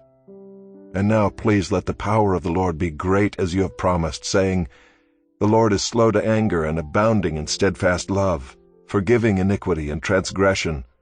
But he will by no means clear the guilty, visiting the iniquity of the fathers on the children to the third and the fourth generation. Please pardon the iniquity of this people, according to the greatness of your steadfast love, just as you have forgiven this people from Egypt until now.' Then the Lord said, 'I have pardoned according to your word. But truly as I live, and as all the earth shall be filled with the glory of the Lord, none of the men who have seen my glory and my signs that I did in Egypt and in the wilderness, and yet have put me to the test these 10 times, and have not obeyed my voice, shall see the land that I swore to give to their fathers. And none of those who despised me shall see it. But my servant Caleb, because he has a different spirit, and has followed me fully, I will bring into the land into which he went, and his descendants shall possess it. Now since the Amalekites and the Canaanites dwell in the valleys, turn tomorrow and set out for the wilderness by the way to the Red Sea." And the Lord spoke to Moses and to Aaron, saying, "How long shall this wicked congregation grumble against me? I have heard the grumblings of the people of Israel, which they grumble against me. Say to them, 'As I live, declares the Lord, what you have said in my hearing I will do to you. Your dead bodies shall fall in this wilderness, and of all your number, listed in the census from 20 years old and upward, who have grumbled against me, not one shall come into the land where I swore that I would make you dwell, except Caleb the son of Jephunneh, and Joshua the son of Nun. But your little ones, who you said would become a prey, I will bring in, and they shall know the land that you have rejected. But as for you, your dead bodies shall fall in this wilderness. And your children shall be shepherds in the wilderness 40 years, and shall suffer for your faithlessness, until the last of your dead bodies lies in the wilderness. According to the number of the days in which you spied out the land, 40 days, a year for each day, you shall bear your iniquity 40 years, and you shall know my displeasure. I, the Lord, have spoken. Surely this will I do to all this wicked congregation who are gathered together against me. In this wilderness they shall come to a full end, and there they shall die." And the men whom Moses sent to spy out the land, who returned and made all the congregation grumble against him by bringing up a bad report about the land, the men who brought up a bad report of the land, died by plague before the Lord. Of those men who went to spy out the land, only Joshua the son of Nun and Caleb the son of Jephunneh remained alive. When Moses told these words to all the people of Israel, the people mourned greatly, and they rose early in the morning and went up to the heights of the hill country, saying, "Here we are. We will go up to the place that the Lord has promised, for we have sinned." But Moses said, "Why are you now transgressing the command of the Lord, when that will not succeed? Do not go up, for the Lord is not among you, lest you be struck down before your enemies. For there the Amalekites and the Canaanites are facing you, and you shall fall by the sword. Because you have turned back from following the Lord will not be with you. But they presumed to go up to the heights of the hill country, although neither the ark of the covenant of the Lord nor Moses departed out of the camp. Then the Amalekites and the Canaanites who lived in that hill country came down and defeated them, and pursued them even to Hormah. Chapter 15. The Lord spoke to Moses, saying, Speak to the people of Israel, and say to them, When you come into the land you are to inhabit, which I am giving you, and you offer to the Lord from the herd or from the flock a food offering, or a burnt offering, or a sacrifice, to fulfill a vow, or as a free-will offering, or at your appointed feasts, to make a pleasing aroma to the Lord, then he who brings his offering shall offer to the Lord a grain offering of 1/10 of an ephah of fine flour, mixed with 1/4 of a hin of oil. And you shall offer with the burnt offering, or for the sacrifice, 1/4 of a hin of wine for the drink offering for each lamb. Or for a ram you shall offer for a grain offering 2/10 of an ephah of fine flour, mixed with 1/3 of a hin of oil. And for the drink offering you shall offer 1/3 of a hin of wine, a pleasing aroma to the Lord. And when you offer a bull as a burnt offering or sacrifice, to fulfill a vow or for peace offerings to the Lord, then one shall offer with the bull a grain offering of 3/10 of an ephah of fine flour, mixed with 1/2 a hin of oil. And you shall offer for the drink offering 1/2 a hin of wine, as a food offering, a pleasing aroma to the Lord. Thus it shall be done for each bull or ram, or for each lamb or young goat. As many as you offer, so shall you do with each one, as many as there are. Every native Israelite shall do these things in this way, in offering a food offering with a pleasing aroma to the Lord. If a stranger is sojourning with you, or if anyone is living permanently among you, and he wishes to offer a food offering with a pleasing aroma to the Lord, he shall do as you do. For the assembly there shall be one statute for you, and for the stranger who sojourns with you, a statute forever throughout your generations. You and the sojourner shall be alike before the Lord. One law and one rule shall be for you and for the stranger who sojourns with you. The Lord spoke to Moses, saying, Speak to the people of Israel, and say to them, When you come into the land to which I bring you, and when you eat of the bread of the land, you shall present a contribution to the Lord. Of the first of your dough you shall present a loaf as a contribution. Like a contribution from the threshing floor, so shall you present it. Some of the first of your dough you shall give to the Lord as a contribution throughout your generations. But if you sin unintentionally and do not observe all these commandments that the Lord has spoken to Moses, all that the Lord has commanded you by Moses, from the day that the Lord gave commandment and onward throughout your generations, then if it was done unintentionally without the knowledge of the congregation, all the congregation shall offer one bull from the herd for a burnt offering, a pleasing aroma to the Lord, with its grain offering and its drink offering, according to the rule, and one male goat for a sin offering. And the priest shall make atonement for all the congregation of the people of Israel, and they shall be forgiven, because it was a mistake, and they have brought their offering, a food offering to the Lord, and their sin offering before the Lord for their mistake. And all the congregation of the people of Israel shall be forgiven, and the stranger who sojourns among them, because the whole population was involved in the mistake. If one person sins unintentionally, he shall offer a female goat a year old for a sin offering. And the priest shall make atonement before the Lord for the person who makes a mistake, when he sins unintentionally, to make atonement for him, and he shall be forgiven.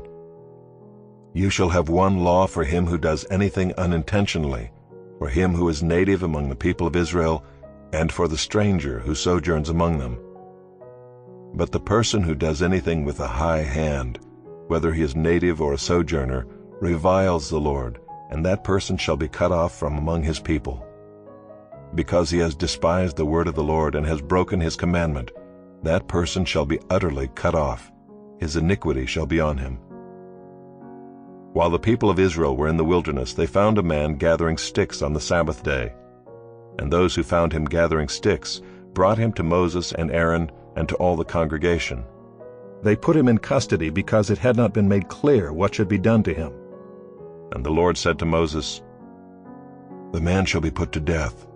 All the congregation shall stone him with stones outside the camp."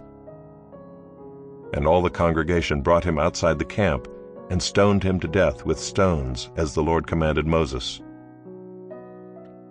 The Lord said to Moses, "Speak to the people of Israel, and tell them to make tassels on the corners of their garments throughout their generations, and to put a cord of blue on the tassel of each corner. And it shall be a tassel for you to look at and remember all the commandments of the Lord, to do them, not to follow after your own heart and your own eyes, which you are inclined to whore after. So you shall remember and do all my commandments, and be holy to your God. I am the Lord your God, who brought you out of the land of Egypt to be your God. I am the Lord your God."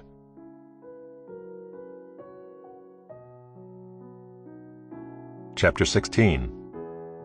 Now Korah the son of Izhar, son of Kohath, son of Levi, and Dathan and Abiram the sons of Eliab, and On the son of Peleth, sons of Reuben, took men.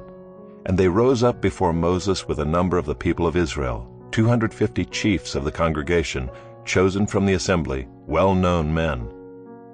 They assembled themselves together against Moses and against Aaron, and said to them, "You have gone too far. For all in the congregation are holy, every one of them, and the Lord is among them. Why then do you exalt yourselves above the assembly of the Lord?" When Moses heard it, he fell on his face, and he said to Korah and all his company, "In the morning the Lord will show who is his and who is holy, and will bring him near to him. The one whom he chooses, he will bring near to him. Do this: take censers, Korah and all his company, put fire in them, and put incense on them before the Lord tomorrow. The man whom the Lord chooses shall be the Holy One. You have gone too far, sons of Levi." And Moses said to Korah, "Hear now, you sons of Levi. Is it too small a thing for you that the God of Israel has separated you from the congregation of Israel, to bring you near to himself, to do service in the tabernacle of the Lord, and to stand before the congregation to minister to them, and that he has brought you near him, and all your brothers the sons of Levi with you? And would you seek the priesthood also? Therefore it is against the Lord that you and all your company have gathered together. What is Aaron that you grumble against him?" And Moses sent to call Dathan and Abiram the sons of Eliab, and they said, "We will not come up. Is it a small thing that you have brought us up out of a land flowing with milk and honey to kill us in the wilderness, that you must also make yourself a prince over us? Moreover, you have not brought us into a land flowing with milk and honey, nor given us inheritance of fields and vineyards. Will you put out the eyes of these men? We will not come up." And Moses was very angry and said to the Lord, "Do not respect their offering. I have not taken one donkey from them, and I have not harmed one of them." And Moses said to Korah, "Be present, you and all your company, before the Lord, you and they and Aaron, tomorrow. And let every one of you take his censer and put incense on it, and every one of you bring before the Lord his censer, 250 censers, you also and Aaron, each his censer." So every man took his censer and put fire in them and laid incense on them, and stood at the entrance of the tent of meeting with Moses and Aaron. Then Korah assembled all the congregation against them at the entrance of the tent of meeting, and the glory of the Lord appeared to all the congregation. And the Lord spoke to Moses and to Aaron, saying, "Separate yourselves from among this congregation, that I may consume them in a moment." And they fell on their faces and said, "O God, the God of the spirits of all flesh, shall one man sin, and will you be angry with all the congregation?" And the Lord spoke to Moses, saying, "Say to the congregation, Get away from the dwelling of Korah, Dathan, and Abiram." Then Moses rose and went to Dathan and Abiram, and the elders of Israel followed him. And he spoke to the congregation, saying, "Depart, please, from the tents of these wicked men, and touch nothing of theirs, lest you be swept away with all their sins." So they got away from the dwelling of Korah, Dathan, and Abiram. And Dathan and Abiram came out and stood at the door of their tents, together with their wives, their sons, and their little ones. And Moses said, Hereby you shall know that the Lord has sent me to do all these works, and that it has not been of my own accord. If these men die as all men die, or if they are visited by the fate of all mankind, then the Lord has not sent me. But if the Lord creates something new, and the ground opens its mouth and swallows them up with all that belongs to them, and they go down alive into Sheol, then you shall know that these men have despised the Lord.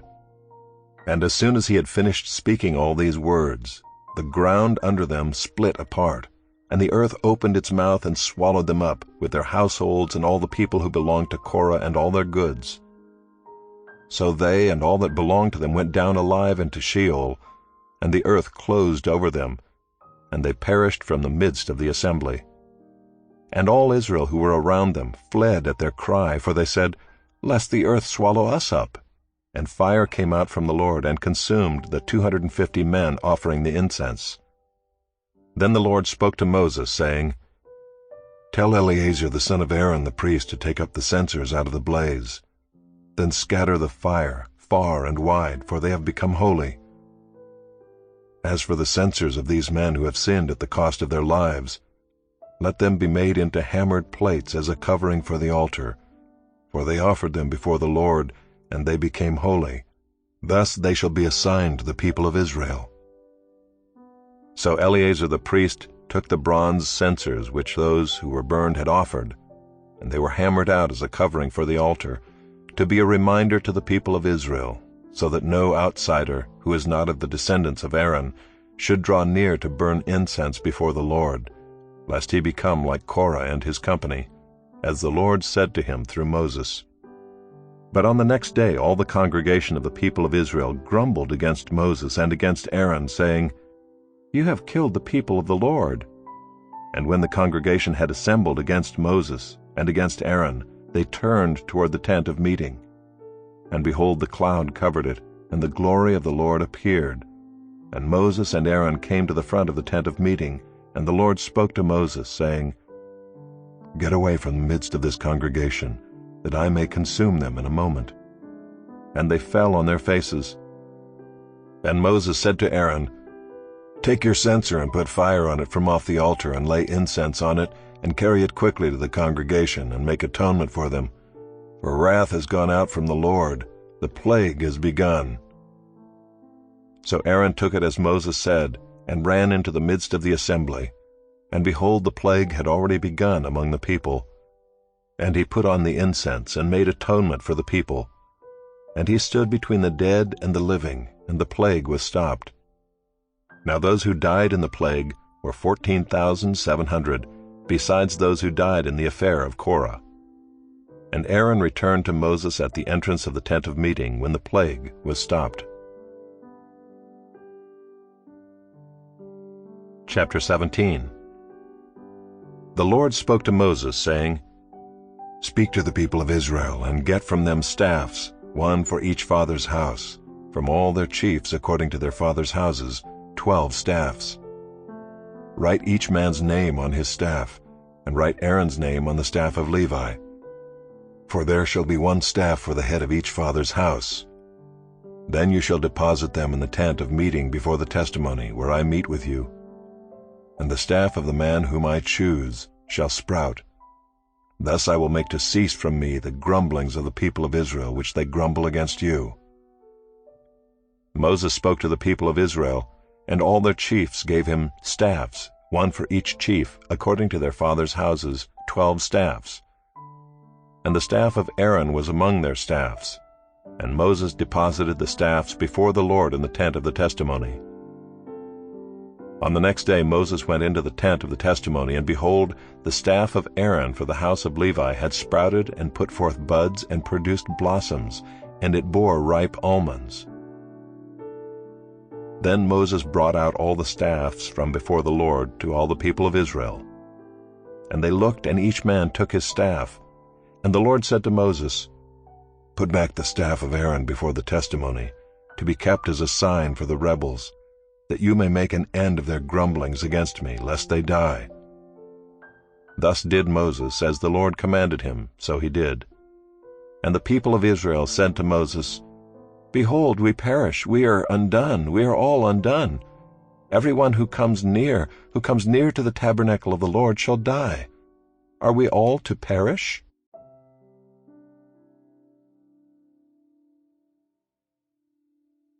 Chapter 18.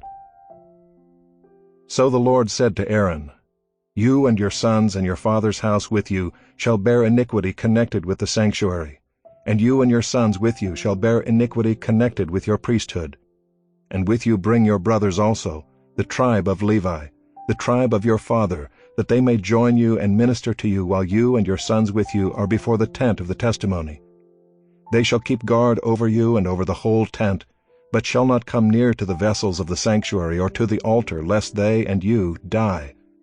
They shall join you and keep guard over the tent of meeting for all the service of the tent, and no outsider shall come near you. And you shall keep guard over the sanctuary and over the altar, that there may never again be wrath on the people of Israel. And behold, I have taken your brothers the Levites from among the people of Israel. They are a gift to you given to the Lord, to do the service of the tent of meeting. And you and your sons with you shall guard your priesthood for all that concerns the altar, and that is within the veil, and you shall serve. I give your priesthood as a gift, and any outsider who comes near shall be put to death. Then the Lord spoke to Aaron, Behold, I have given you charge of the contributions made to me, all the consecrated things of the people of Israel. I have given them to you as a portion and to your sons as a perpetual due. This shall be yours of the most holy things, reserved from the fire. Every offering of theirs, every grain offering of theirs, and every sin offering of theirs, and every guilt offering of theirs, which they render to me, shall be most holy to you and to your sons. In a most holy place shall you eat it. Every male may eat it. It is holy to you. This also is yours, the contribution of their gift, all the wave offerings of the people of Israel. I have given them to you and to your sons and daughters with you as a perpetual due. Everyone who is clean in your house may eat it. All the best of the oil and all the best of the wine and of the grain, the firstfruits of what they give to the Lord, I give to you. The first ripe fruits of all that is in their land, which they bring to the Lord, shall be yours. Everyone who is clean in your house may eat it. Every devoted thing in Israel shall be yours. Everything that opens the womb of all flesh, whether man or beast, which they offer to the Lord, shall be yours. Nevertheless, the firstborn of man you shall redeem, and the firstborn of unclean animals you shall redeem. And their redemption price, at a month old you shall redeem them. You shall fix at 5 shekels in silver, according to the shekel of the sanctuary, which is 20 gerahs. But the firstborn of a cow, or the firstborn of a sheep, or the firstborn of a goat, you shall not redeem. They are holy. You shall sprinkle their blood on the altar, and shall burn their fat as a food offering, with a pleasing aroma to the Lord. But their flesh shall be yours, as the breast that is waved, and as the right thigh are yours. All the holy contributions that the people of Israel present to the Lord I give to you and to your sons and daughters with you, as a perpetual due. It is a covenant of salt forever before the Lord for you and for your offspring with you. And the Lord said to Aaron, You shall have no inheritance in their land, neither shall you have any portion among them. I am your portion and your inheritance among the people of Israel. To the Levites I have given every tithe in Israel for an inheritance, in return for their service that they do, their service in the tent of meeting, so that the people of Israel do not come near the tent of meeting, lest they bear sin and die. But the Levites shall do the service of the tent of meeting, and they shall bear their iniquity. It shall be a perpetual statute throughout your generations, and among the people of Israel they shall have no inheritance. For the tithe of the people of Israel, which they present as a contribution to the Lord, I have given to the Levites for an inheritance. Therefore I have said of them, that they shall have no inheritance among the people of Israel. And the Lord spoke to Moses, saying, Moreover you shall speak and say to the Levites, When you take from the people of Israel the tithe that I have given you from them for your inheritance, then you shall present a contribution from it to the Lord, a tithe of the tithe. And your contribution shall be counted to you as though it were the grain of the threshing floor, and as the fullness of the winepress. So you shall also present a contribution to the Lord from all your tithes which you receive from the people of Israel, and from it you shall give the Lord's contribution to Aaron the priest. Out of all the gifts to you, you shall present every contribution due to the Lord. From each its best part is to be dedicated. Therefore you shall say to them, when you have offered from it the best of it, then the rest shall be counted to the Levites as produce of the threshing floor and as produce of the winepress. And you may eat it in any place, you and your households, for it is your reward in return for your service in the tent of meeting. And you shall bear no sin by reason of it, when you have contributed the best of it. But you shall not profane the holy things of the people of Israel, lest you die. Chapter 19. Now the Lord spoke to Moses and to Aaron, saying, This is the statute of the law that the Lord has commanded. Tell the people of Israel to bring you a red heifer without defect, in which there is no blemish, and on which a yoke has never come. And you shall give it to Eleazar the priest, and it shall be taken outside the camp and slaughtered before him.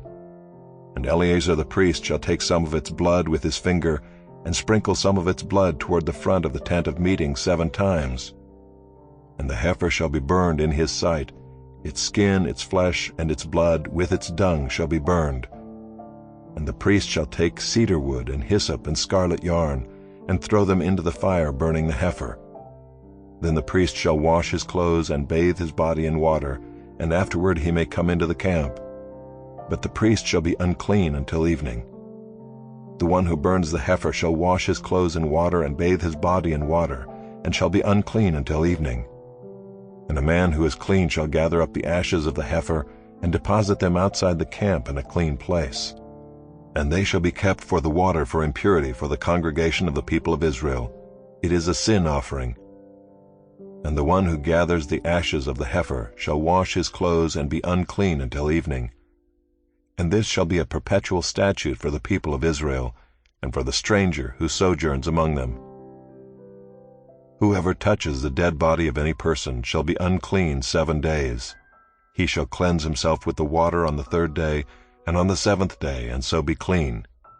But if he does not cleanse himself on the 3rd day, and on the 7th day, he will not become clean. Whoever touches a dead person, the body of anyone who has died, and does not cleanse himself, defiles the tabernacle of the Lord, and that person shall be cut off from Israel. Because the water for impurity was not thrown on him, he shall be unclean. His uncleanness is still on him. This is the law when someone dies in a tent.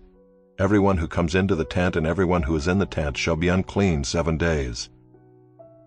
And every open vessel that has no cover fastened on it is unclean. Whoever in the open field touches someone who was killed with a sword, or who died naturally, or touches a human bone or a grave, shall be unclean 7 days. For the unclean they shall take some ashes of the burnt sin offering, and fresh water shall be added in a vessel. Then a clean person shall take hyssop, and dip it in the water, and sprinkle it on the tent, and on all the furnishings, and on the persons who were there, and on whoever touched the bone, or the slain, or the dead, or the grave. And the clean person shall sprinkle it on the unclean on the 3rd day, and on the 7th day. Thus on the 7th day he shall cleanse him, and he shall wash his clothes and bathe himself in water, and at evening he shall be clean. If the man who is unclean does not cleanse himself, that person shall be cut off from the midst of the assembly, since he has defiled the sanctuary of the Lord. Because the water for impurity has not been thrown on him, he is unclean. And it shall be a statute forever for them. The one who sprinkles the water for impurity shall wash his clothes, and the one who touches the water for impurity shall be unclean until evening. And whatever the unclean person touches shall be unclean, and anyone who touches it shall be unclean until evening.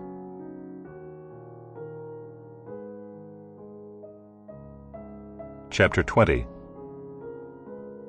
And the people of Israel, the whole congregation, came into the wilderness of Zin in the 1st month, and the people stayed in Kadesh. and Miriam died there and was buried there. Now there was no water for the congregation, and they assembled themselves together against Moses and against Aaron. And the people quarreled with Moses and said, "Would that we had perished when our brothers perished before the Lord! Why have you brought the assembly of the Lord into this wilderness, that we should die here, both we and our cattle? And why have you made us come up out of Egypt to bring us to this evil place? It is no place for grain or figs or vines or pomegranates, and there is no water to drink." Then Moses and Aaron went from the presence of the assembly to the entrance of the tent of meeting, and fell on their faces. And the glory of the Lord appeared to them. And the Lord spoke to Moses, saying, "Take the staff and assemble the congregation, you and Aaron your brother, and tell the rock before their eyes to yield its water. So you shall bring water out of the rock for them, and give drink to the congregation and their cattle." And Moses took the staff from before the Lord, as he commanded him. Then Moses and Aaron gathered the assembly together before the rock, and he said to them, "Hear now, you rebels, shall we bring water for you out of this rock?" And Moses lifted up his hand and struck the rock with his staff twice, and water came out abundantly, and the congregation drank and their livestock. And the Lord said to Moses and Aaron, "Because you did not believe in me to uphold me as holy in the eyes of the people of Israel, therefore you shall not bring this assembly into the land that I have given them."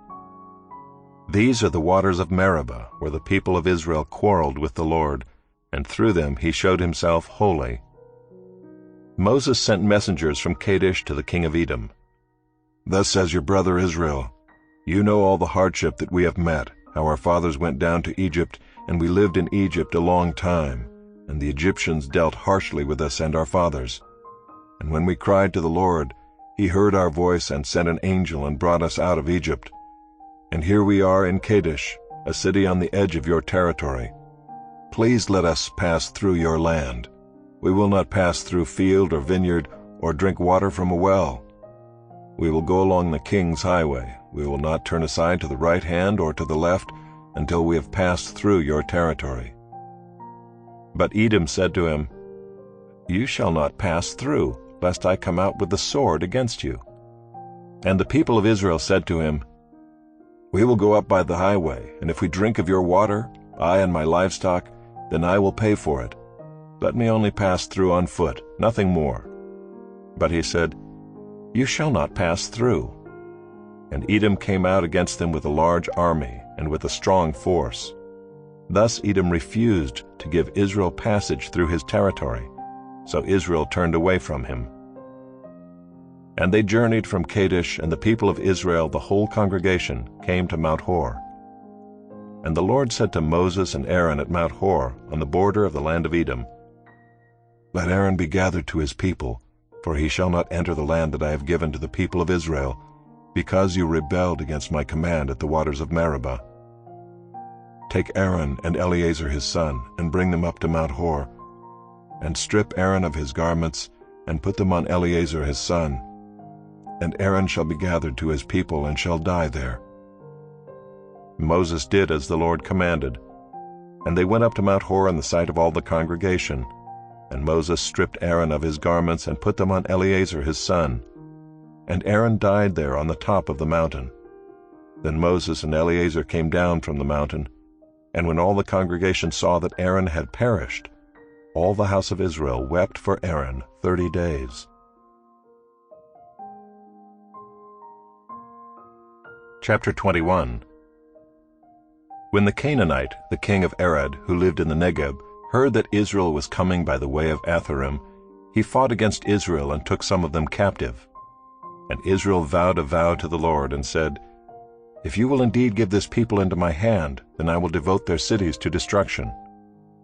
And the Lord heeded the voice of Israel and gave over the Canaanites, and they devoted them and their cities to destruction. So the name of the place was called Hormah. From Mount Hor they set out by the way to the Red Sea to go around the land of Edom. And the people became impatient on the way. And the people spoke against God and against Moses. "Why have you brought us up out of Egypt to die in the wilderness? For there is no food and no water, and we loathe this worthless food." Then the Lord sent fiery serpents among the people, and they bit the people so that many people of Israel died. And the people came to Moses and said, "We have sinned, for we have spoken against the Lord and against you. Pray to the Lord that he take away the serpents from us." So Moses prayed for the people, and the Lord said to Moses, "Make a fiery serpent and set it on a pole, and everyone who is bitten, when he sees it, shall live." So Moses made a bronze serpent and set it on a pole, and if a serpent bit anyone, he would look at the bronze serpent and live. And the people of Israel set out and camped in Oboth. And they set out from Oboth and camped at Abarim, in the wilderness that is opposite Moab, toward the sunrise. From there they set out and camped in the valley of Zered. From there they set out and camped on the other side of the Arnon, which is in the wilderness that extends from the border of the Amorites, for the Arnon is the border of Moab, between Moab and the Amorites. Therefore it is said in the book of the wars of the Lord, Wahab and Suphah, and the valleys of the Arnon, and the slope of the valleys that extends to the seat of Ar, and leans to the border of Moab. And from there they continued to Beer, that is the well of which the Lord said to Moses, "Gather the people together, so that I may give them water." Then Israel sang this song, "Spring up, O well, sing to it, the well that the princes made, that the nobles of the people dug, with the scepter and with their staffs." And from the wilderness they went on to Mattanah, and from Mattanah to Nahaliel, and from Nahaliel to Bamoth, and from Bamoth to the valley lying in the region of Moab, by the top of Pisgah that looks down on the desert. Then Israel sent messengers to Sihon king of the Amorites, saying, "Let me pass through your land. We will not turn aside into field or vineyard. We will not drink the water of a well. We will go by the king's highway until we have passed through your territory." But Sihon would not allow Israel to pass through his territory. He gathered all his people together and went out against Israel to the wilderness, and came to Jahaz and fought against Israel. And Israel defeated him with the edge of the sword, and took possession of his land from the Arnon to the Jabbok, as far as to the Ammonites, for the border of the Ammonites was strong. And Israel took all these cities, and Israel settled in all the cities of the Amorites, in Heshbon, and in all its villages. For Heshbon was the city of Sihon the king of the Amorites, who had fought against the former king of Moab, and taken all his land out of his hand, as far as the Arnon. Therefore the ballad singers say, "Come to Heshbon, let it be built. Let the city of Sihon be established. For fire came out from Heshbon, flame from the city of Sihon. It devoured Ar of Moab, and swallowed the heights of the Arnon. Woe to you, O Moab! You are undone, O people of Chemosh. He has made his sons fugitives, and his daughters captives, to an Amorite king, Sihon. So we overthrew them. Heshbon as far as Dibon perished, and we laid waste as far as Nophah. Fire spread as far as Medeba." Thus Israel lived in the land of the Amorites, and Moses sent to spy out Jazer, and they captured its villages and dispossessed the Amorites who were there. Then they turned and went up by the way to Bashan. And Og the king of Bashan came out against them, he and all his people, to battle at Edrei. But the Lord said to Moses, "Do not fear him, for I have given him into your hand, and all his people and his land. And you shall do to him as you did to Sihon king of the Amorites, who lived at Heshbon." So they defeated him and his sons and all his people, until he had no survivor left, and they possessed his land.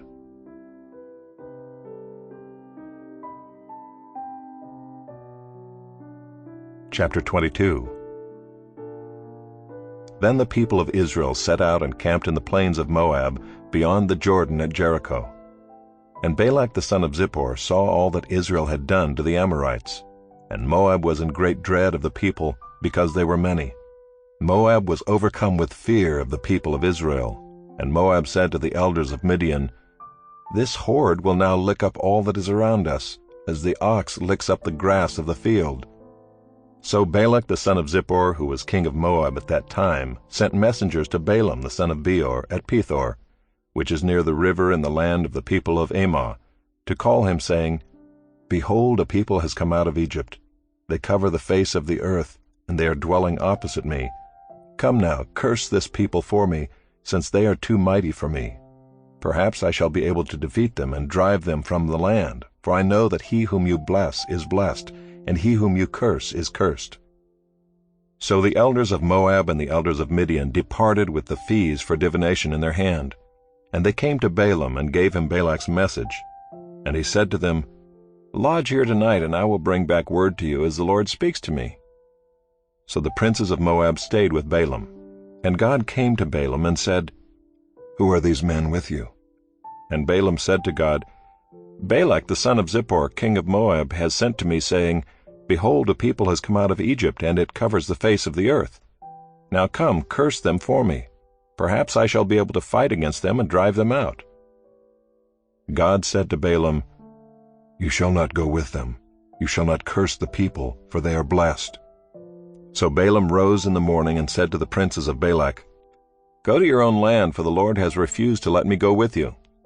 So the princes of Moab rose and went to Balak and said, "Balaam refuses to come with us." Once again Balak sent princes more in number and more honorable than these. And they came to Balaam and said to him, "Thus says Balak the son of Zippor, Let nothing hinder you from coming to me, for I will surely do you great honor, and whatever you say to me I will do. Come, curse this people for me." But Balaam answered and said to the servants of Balak, "Though Balak were to give me his house full of silver and gold, I could not go beyond the command of the Lord my God to do less or more.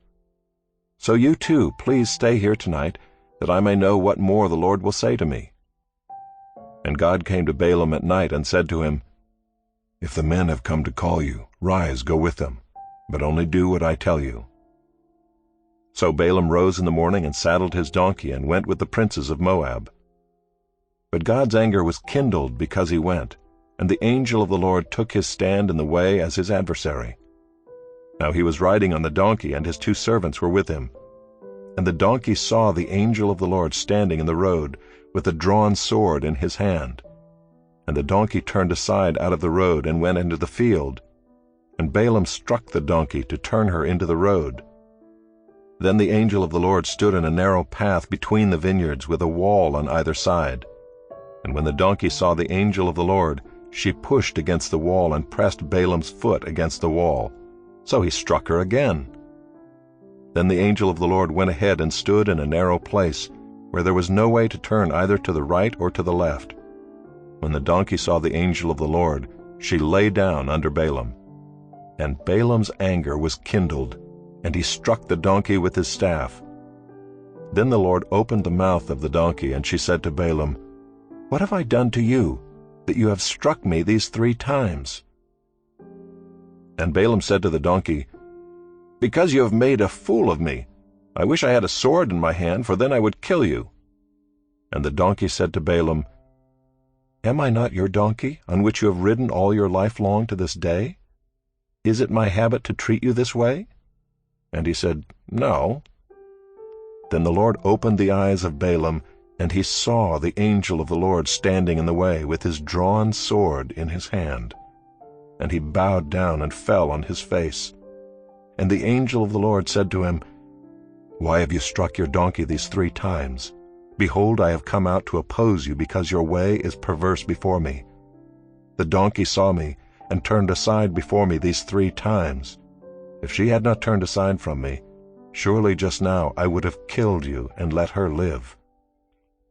Then Balaam said to the angel of the Lord, "I have sinned, for I did not know that you stood in the road against me. Now therefore, if it is evil in your sight, I will turn back." And the angel of the Lord said to Balaam, "Go with the men, but speak only the word that I tell you." So Balaam went on with the princes of Balak. When Balak heard that Balaam had come, he went out to meet him at the city of Moab, on the border formed by the Arnon, at the extremity of the border. And Balak said to Balaam, "Did I not send to you to call you? Why did you not come to me? Am I not able to honor you?" Balaam said to Balak, "Behold, I have come to you. Have I now any power of my own to speak anything? The word that God puts in my mouth, that must I speak." Then Balaam went with Balak, and they came to Kiriath-Huzoth. And Balak sacrificed oxen and sheep, and sent for Balaam and for the princes who were with him. And in the morning Balak took Balaam and brought him up to Bamoth Baal, and from there he saw a fraction of the people.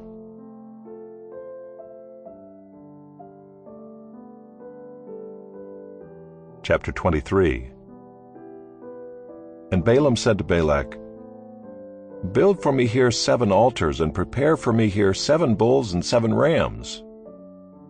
Balak did as Balaam had said, and Balak and Balaam offered on each altar a bull and a ram. And Balaam said to Balak, "Stand beside your burnt offering, and I will go. Perhaps the Lord will come to meet me, and whatever he shows me I will tell you." And he went to a bare height, and God met Balaam. And Balaam said to him, "I have arranged the 7 altars, and I have offered on each altar a bull and a ram." And the Lord put a word in Balaam's mouth and said, "Return to Balak, and thus you shall speak." And he returned to him, and behold, he and all the princes of Moab were standing beside his burnt offering. And Balaam took up his discourse and said, "From Aram Balak has brought me, the king of Moab from the eastern mountains. Come, curse Jacob for me, and come, denounce Israel. How can I curse whom God has not cursed? How can I denounce whom the Lord has not denounced? For from the top of the crags I see him, from the hills I behold him. Behold, a people dwelling alone, and not counting itself among the nations. Who can count the dust of Jacob, or number the 4th part of Israel? Let me die the death of the upright, and let my end be like his." And Balak said to Balaam, "What have you done to me? I took you to curse my enemies, and behold, you have done nothing but bless them." And he answered and said, "Must I not take care to speak what the Lord puts in my mouth?" And Balak said to him, "Please come with me to another place from which you may see them. You shall see only a fraction of them, and shall not see them all. Then curse them for me from there." And he took him to the field of Zophim to the top of Pisgah, and built 7 altars, and offered a bull and a ram on each altar. Balaam said to Balak, "Stand here beside your burnt offering while I meet the Lord over there." And the Lord met Balaam and put a word in his mouth and said, "Return to Balak, and thus shall you speak." And he came to him, and behold, he was standing beside his burnt offering, and the princes of Moab with him. And Balak said to him, "What has the Lord spoken?" And Balaam took up his discourse and said, "Rise, Balak, and hear. Give ear to me, O son of Zippor. God is not man that he should lie, or a son of man that he should change his mind. Has he said, and will he not do it? Or has he spoken, and will he not fulfill it? Behold, I received a command to bless. He has blessed, and I cannot revoke it. He has not beheld misfortune in Jacob, nor has he seen trouble in Israel. The Lord their God is with them, and the shout of a king is among them. God brings them out of Egypt, and is for them like the horns of the wild ox. For there is no enchantment against Jacob, no divination against Israel. Now it shall be said of Jacob and Israel, What has God wrought? Behold, a people, as a lioness it rises up, and as a lion it lifts itself. It does not lie down until it has devoured the prey and drunk the blood of the slain." And Balak said to Balaam, "Do not curse them at all, and do not bless them at all."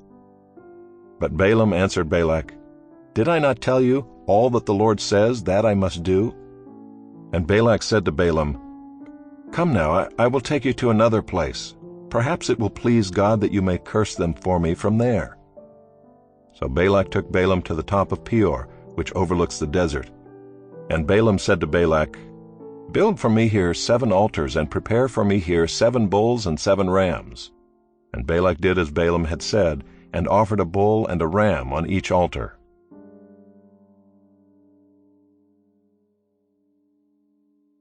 Chapter 24. When Balaam saw that it pleased the Lord to bless Israel, he did not go, as at other times, to look for omens, but set his face toward the wilderness. And Balaam lifted up his eyes and saw Israel camping tribe by tribe. And the Spirit of God came upon him, and he took up his discourse and said, "The oracle of Balaam the son of Beor, the oracle of the man whose eye is opened, the oracle of him who hears the words of God, who sees the vision of the Almighty, falling down with his eyes uncovered. How lovely are your tents, O Jacob, your encampments, O Israel! Like palm groves that stretch afar, like gardens beside a river, like aloes that the Lord has planted, like cedar trees beside the waters. Water shall flow from his buckets, and his seed shall be in many waters. His king shall be higher than Agag, and his kingdom shall be exalted. God brings him out of Egypt, and is for him like the horns of the wild ox. He shall eat up the nations, his adversaries, and shall break their bones in pieces, and pierce them through with his arrows. He crouched, he lay down like a lion, and like a lioness. Who will rouse him up? Blessed are those who bless you, and cursed are those who curse you. And Balak's anger was kindled against Balaam, and he struck his hands together. And Balak said to Balaam, I called you to curse my enemies, and behold, you have blessed them these 3 times. Therefore now flee to your own place. I said, I will certainly honor you, but the Lord has held you back from honor.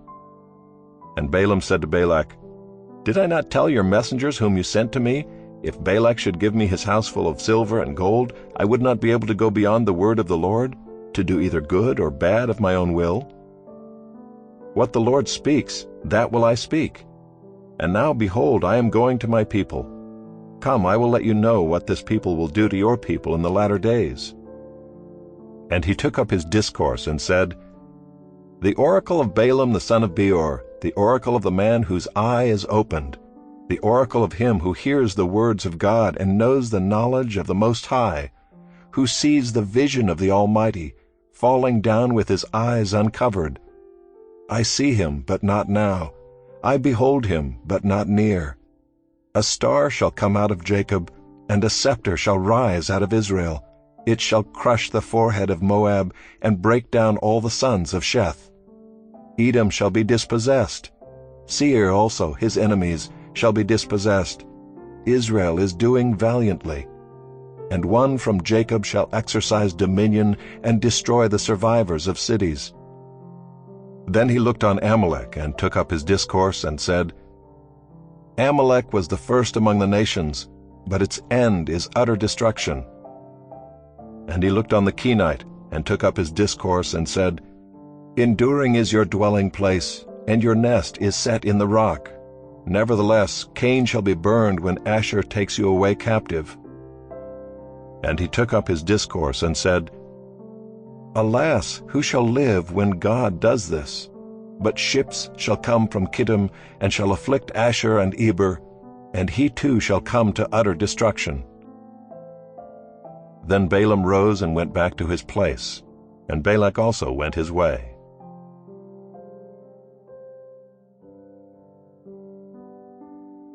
Chapter 25. While Israel lived in Shittim, the people began to whore with the daughters of Moab. These invited the people to the sacrifices of their gods, and the people ate and bowed down to their gods. So Israel yoked himself to Baal of Peor, and the anger of the Lord was kindled against Israel. And the Lord said to Moses, Take all the chiefs of the people and hang them in the sun before the Lord, that the fierce anger of the Lord may turn away from Israel. And Moses said to the judges of Israel, Each of you kill those of his men who have yoked themselves to Baal of Peor. And behold, one of the people of Israel came and brought a Midianite woman to his family, in the sight of Moses and in the sight of the whole congregation of the people of Israel, while they were weeping in the entrance of the tent of meeting. When Phinehas the son of Eleazar, son of Aaron the priest, saw it, he rose and left the congregation, and took a spear in his hand, and went after the man of Israel into the chamber, and pierced both of them, the man of Israel and the woman through her belly. Thus the plague on the people of Israel was stopped.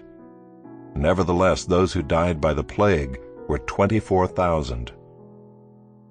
And the Lord said to Moses, Phinehas the son of Eleazar, son of Aaron the priest, has turned back my wrath from the people of Israel, in that he was jealous with my jealousy among them, so that I did not consume the people of Israel in my jealousy. Therefore say, Behold, I give to him my covenant of peace, and it shall be to him and to his descendants after him the covenant of a perpetual priesthood. because he was jealous for his God and made atonement for the people of Israel.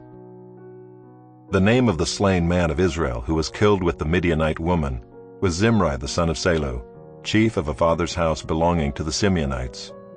And the name of the Midianite woman who was killed was Cosbi the daughter of Zur, who was the tribal head of a father's house in Midian. And the Lord spoke to Moses, saying, Harass the Midianites and strike them down, for they have harassed you with their wiles, with which they beguiled you in the matter of Peor, and in the matter of Cosbi the daughter of the chief of Midian, their sister, who was killed on the day of the plague on account of Peor.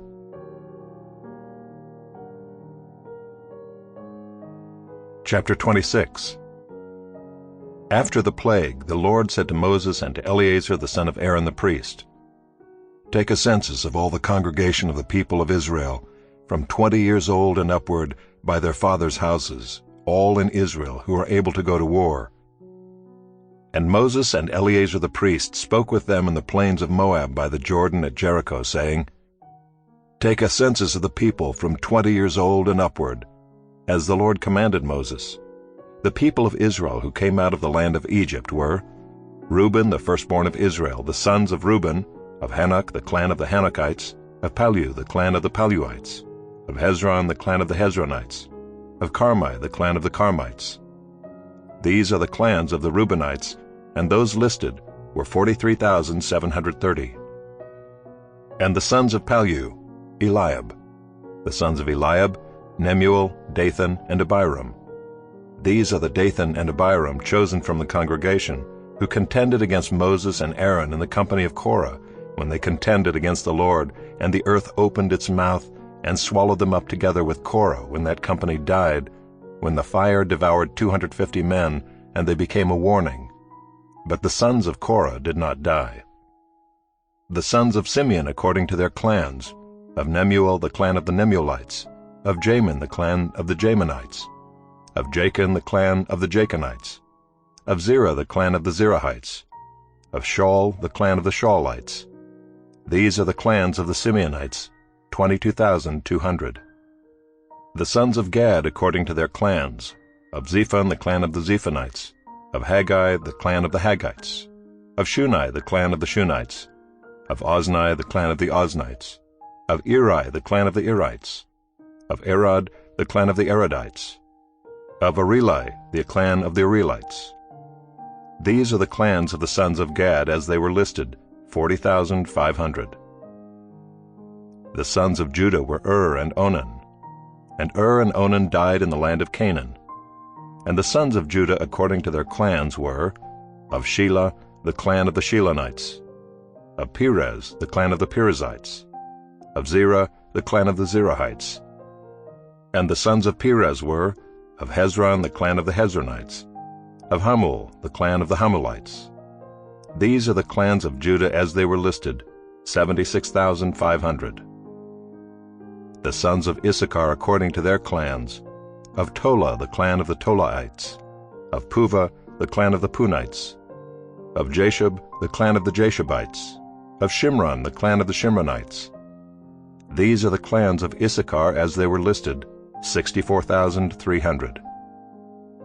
The sons of Zebulun according to their clans, of Sered, the clan of the Seredites, of Elon, the clan of the Elonites, of Jaleel, the clan of the Jaleelites.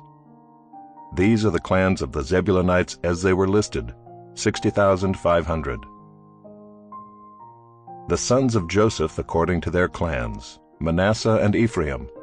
The sons of Manasseh, of Machir the clan of the Machirites, and Machir was the father of Gilead the clan of the Gileadites. These are the sons of Gilead, of Iezer the clan of the Iezerites, of Helek the clan of the Helekites, and of Azrael the clan of the Azraelites, and of Shechem the clan of the Shechemites, and of Shemida the clan of the Shemidaites, and of Hepher the clan of the Hepherites. Now Zelophehad the son of Hepher had no sons, but daughters, and the names of the daughters of Zelophehad were Mahlah, Noah, Hoglah, Milcah, and Tirzah. These are the clans of Manasseh, and those listed were 52,700. These are the sons of Ephraim according to their clans, of Shuthelah the clan of the Shuthelahites, Of Becher the clan of the Becherites. Of Tahan the clan of the Tahanites. And these are the sons of Shuthelah. Of Iran the clan of the Iranites. These are the clans of the sons of Ephraim, as they were listed, 32,500. These are the sons of Joseph according to their clans. The sons of Benjamin according to their clans. Of Bela the clan of the Belaites. Of Ashbel the clan of the Ashbelites. Of Ahiram the clan of the Ahiramites.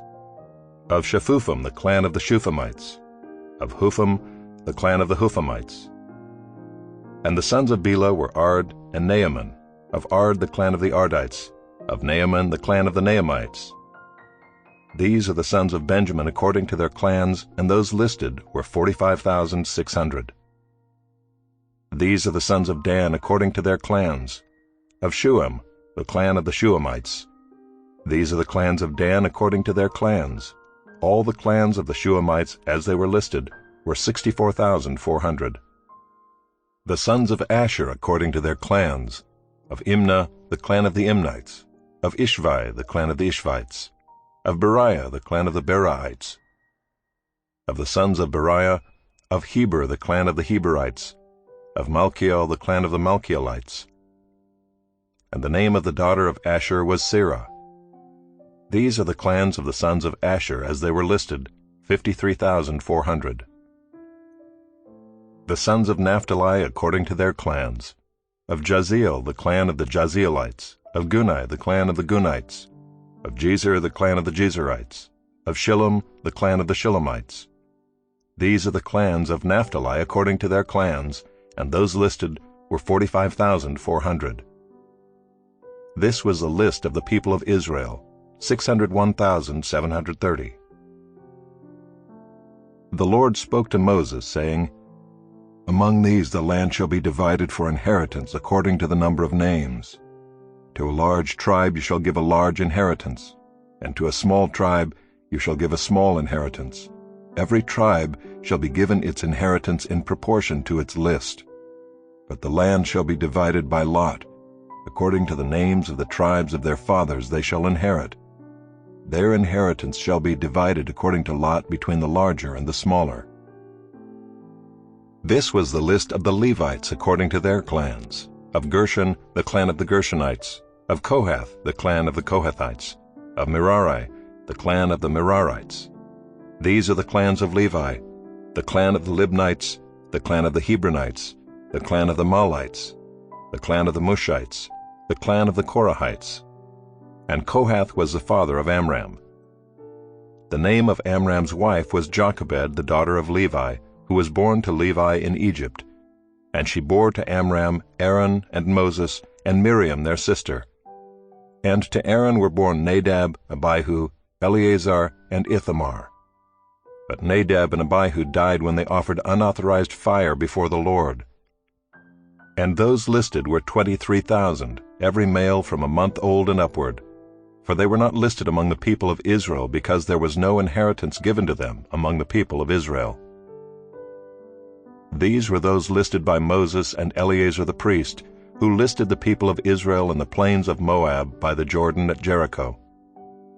But among these there was not one of those listed by Moses and Aaron the priest, who had listed the people of Israel in the wilderness of Sinai. For the Lord had said of them, They shall die in the wilderness. Not one of them was left, except Caleb the son of Jephunneh and Joshua the son of Nun.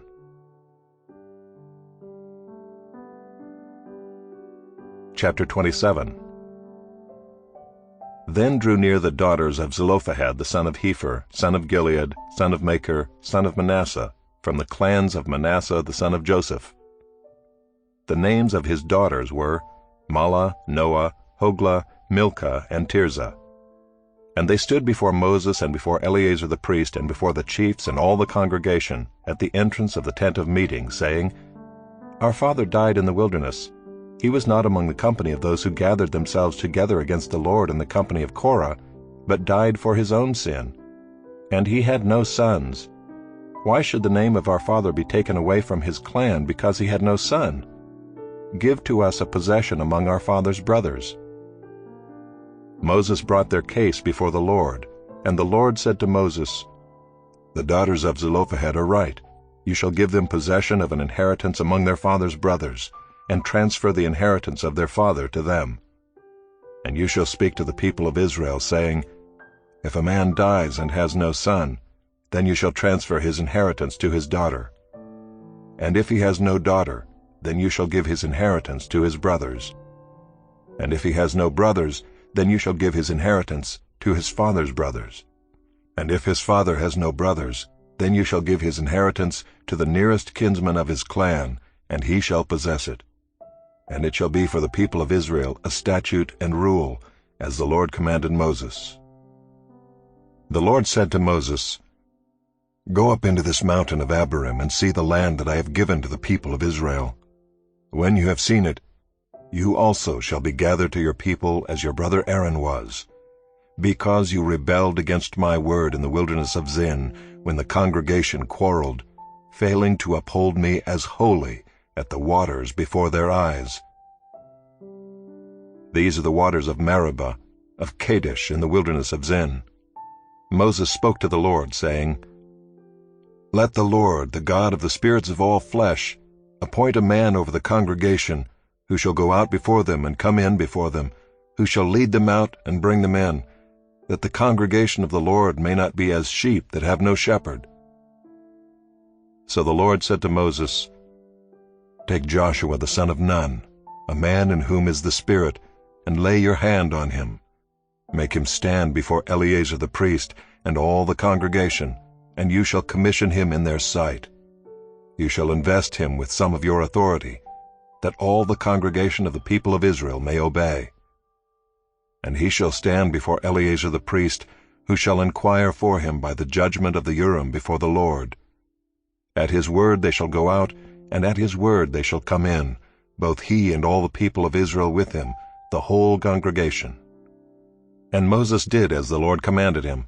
He took Joshua and made him stand before Eleazar the priest and the whole congregation, and he laid his hands on him and commissioned him as the Lord directed through Moses.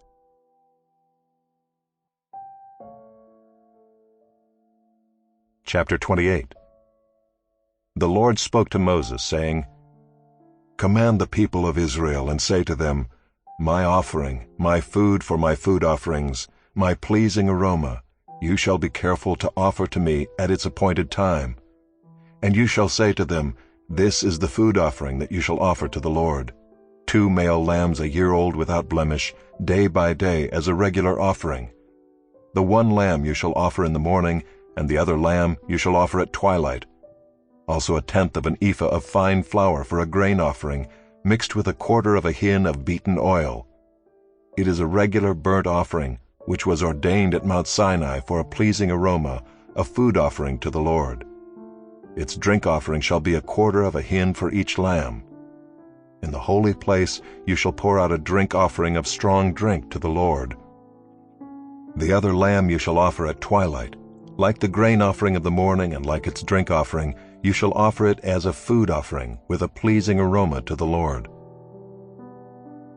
On the Sabbath day, 2 male lambs a year old without blemish, and 2/10 of an ephah of fine flour for a grain offering mixed with oil, and its drink offering. This is the burnt offering of every Sabbath, besides the regular burnt offering and its drink offering. At the beginnings of your months you shall offer a burnt offering to the Lord: 2 bulls from the herd, 1 ram, 7 male lambs a year old without blemish, also 3/10 of an ephah of fine flour for a grain offering mixed with oil for each bull, and 2/10 of fine flour for a grain offering mixed with oil for the 1 ram, and 1/10 of fine flour mixed with oil as a grain offering for every lamb, for a burnt offering with a pleasing aroma, a food offering to the Lord. Their drink offerings shall be 1/2 a hin of wine for a bull, 1/3 of a hin for a ram, and 1/4 of a hin for a lamb. This is the burnt offering of each month throughout the months of the year. Also 1 male goat for a sin offering to the Lord. It shall be offered besides the regular burnt offering and its drink offering. On the 14th day of the first month is the Lord's Passover, and on the 15th day of this month is a feast. 7 days shall unleavened bread be eaten. On the first day there shall be a holy convocation. You shall not do any ordinary work, but offer a food offering, a burnt offering to the Lord. 2 bulls from the herd, 1 ram, and 7 male lambs a year old. See that they are without blemish. Also their grain offering of fine flour mixed with oil. 3/10 of an ephah shall you offer for a bull, and 2/10 for a ram. 1/10 shall you offer for each of the 7 lambs. Also 1 male goat for a sin offering, to make atonement for you. You shall offer these besides the burnt offering of the morning, which is for a regular burnt offering. In the same way you shall offer daily for 7 days the food of a food offering, with a pleasing aroma to the Lord. It shall be offered besides the regular burnt offering and its drink offering. And on the 7th day you shall have a holy convocation. You shall not do any ordinary work. On the day of the firstfruits, when you offer a grain offering of new grain to the Lord at your feast of weeks, you shall have a holy convocation. You shall not do any ordinary work, but offer a burnt offering with a pleasing aroma to the Lord. 2 bulls from the herd, 1 ram, 7 male lambs a year old. Also their grain offering of fine flour mixed with oil, 3/10 of an ephah for each bull, 2/10 for 1 ram, 1/10 for each of the 7 lambs, with 1 male goat to make atonement for you. Besides the regular burnt offering and its grain offering, you shall offer them and their drink offering. See that they are without blemish.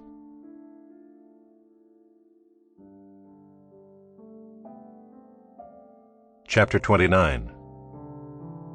On the first day of the 7th month you shall have a holy convocation. You shall not do any ordinary work. It is a day for you to blow the trumpets, and you shall offer a burnt offering for a pleasing aroma to the Lord. 1 bull from the herd, 1 ram, 7 male lambs a year old without blemish. Also their grain offering of fine flour mixed with oil, 3/10 of an ephah for the bull, 2/10 for the ram, and 1/10 for each of the 7 lambs, with 1 male goat for a sin offering, to make atonement for you. Besides the burnt offering of the new moon, and its grain offering, and the regular burnt offering and its grain offering, and their drink offering according to the rule for them, for a pleasing aroma, a food offering to the Lord. On the 10th day of this 7th month you shall have a holy convocation and afflict yourselves. You shall do no work, but you shall offer a burnt offering to the Lord, a pleasing aroma, 1 bull from the herd, 1 ram, 7 male lambs a year old. See that they are without blemish. And their grain offering shall be of fine flour mixed with oil, 3/10 of an ephah for the bull, 2/10 for the 1 ram, 1/10 for each of the 7 lambs. Also 1 male goat for a sin offering, besides the sin offering of atonement, and the regular burnt offering and its grain offering, and their drink offerings. On the 15th day of the 7th month you shall have a holy convocation. You shall not do any ordinary work, and you shall keep a feast to the Lord 7 days. And you shall offer a burnt offering, a food offering, with a pleasing aroma to the Lord, 13 bulls from the herd, 2 rams, 14 male lambs a year old. They shall be without blemish. And their grain offering of fine flour mixed with oil, 3/10 of an ephah for each of the 13 bulls, 2/10 for each of the 2 rams, and 1/10 for each of the 14 lambs. Also 1 male goat for a sin offering, besides the regular burnt offering, its grain offering, and its drink offering.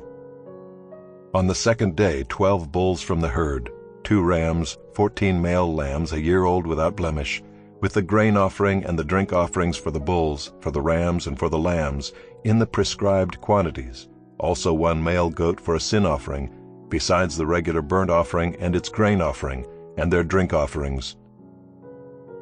On the 3rd day 11 bulls, 2 rams, 14 male lambs a year old without blemish, with the grain offering and the drink offerings for the bulls, for the rams, and for the lambs in the prescribed quantities. Also 1 male goat for a sin offering, besides the regular burnt offering and its grain offering, and its drink offering. On the 4th day 10 bulls, 2 rams, 14 male lambs a year old without blemish, with the grain offering and the drink offerings for the bulls, for the rams, and for the lambs, in the prescribed quantities. Also 1 male goat for a sin offering, besides the regular burnt offering, its grain offering, and its drink offering. On the 5th day 9 bulls, 2 rams, 14 male lambs a year old without blemish, with the grain offering and the drink offerings for the bulls, for the rams, and for the lambs in the prescribed quantities. Also 1 male goat for a sin offering, besides the regular burnt offering and its grain offering and its drink offering. On the 6th day 8 bulls, 2 rams, 14 male lambs a year old without blemish, with the grain offering and the drink offerings for the bulls, for the rams, and for the lambs in the prescribed quantities. Also 1 male goat for a sin offering, besides the regular burnt offering, its grain offering, and its drink offerings. On the 7th day 7 bulls, 2 rams, 14 male lambs a year old without blemish, with the grain offering and the drink offerings for the bulls, for the rams, and for the lambs in the prescribed quantities. Also 1 male goat for a sin offering, besides the regular burnt offering, its grain offering, and its drink offering. On the 8th day you shall have a solemn assembly. You shall not do any ordinary work, but you shall offer a burnt offering, a food offering with a pleasing aroma to the Lord. 1 bull, 1 ram, 7 male lambs a year old without blemish, and the grain offering and the drink offerings for the bull, for the ram, and for the lambs in the prescribed quantities. Also 1 male goat for a sin offering, besides the regular burnt offering and its grain offering and its drink offering. These you shall offer to the Lord at your appointed feasts, in addition to your vow offerings and your free will offerings, for your burnt offerings, and for your grain offerings, and for your drink offerings, and for your peace offerings. So Moses told the people of Israel everything just as the Lord had commanded Moses.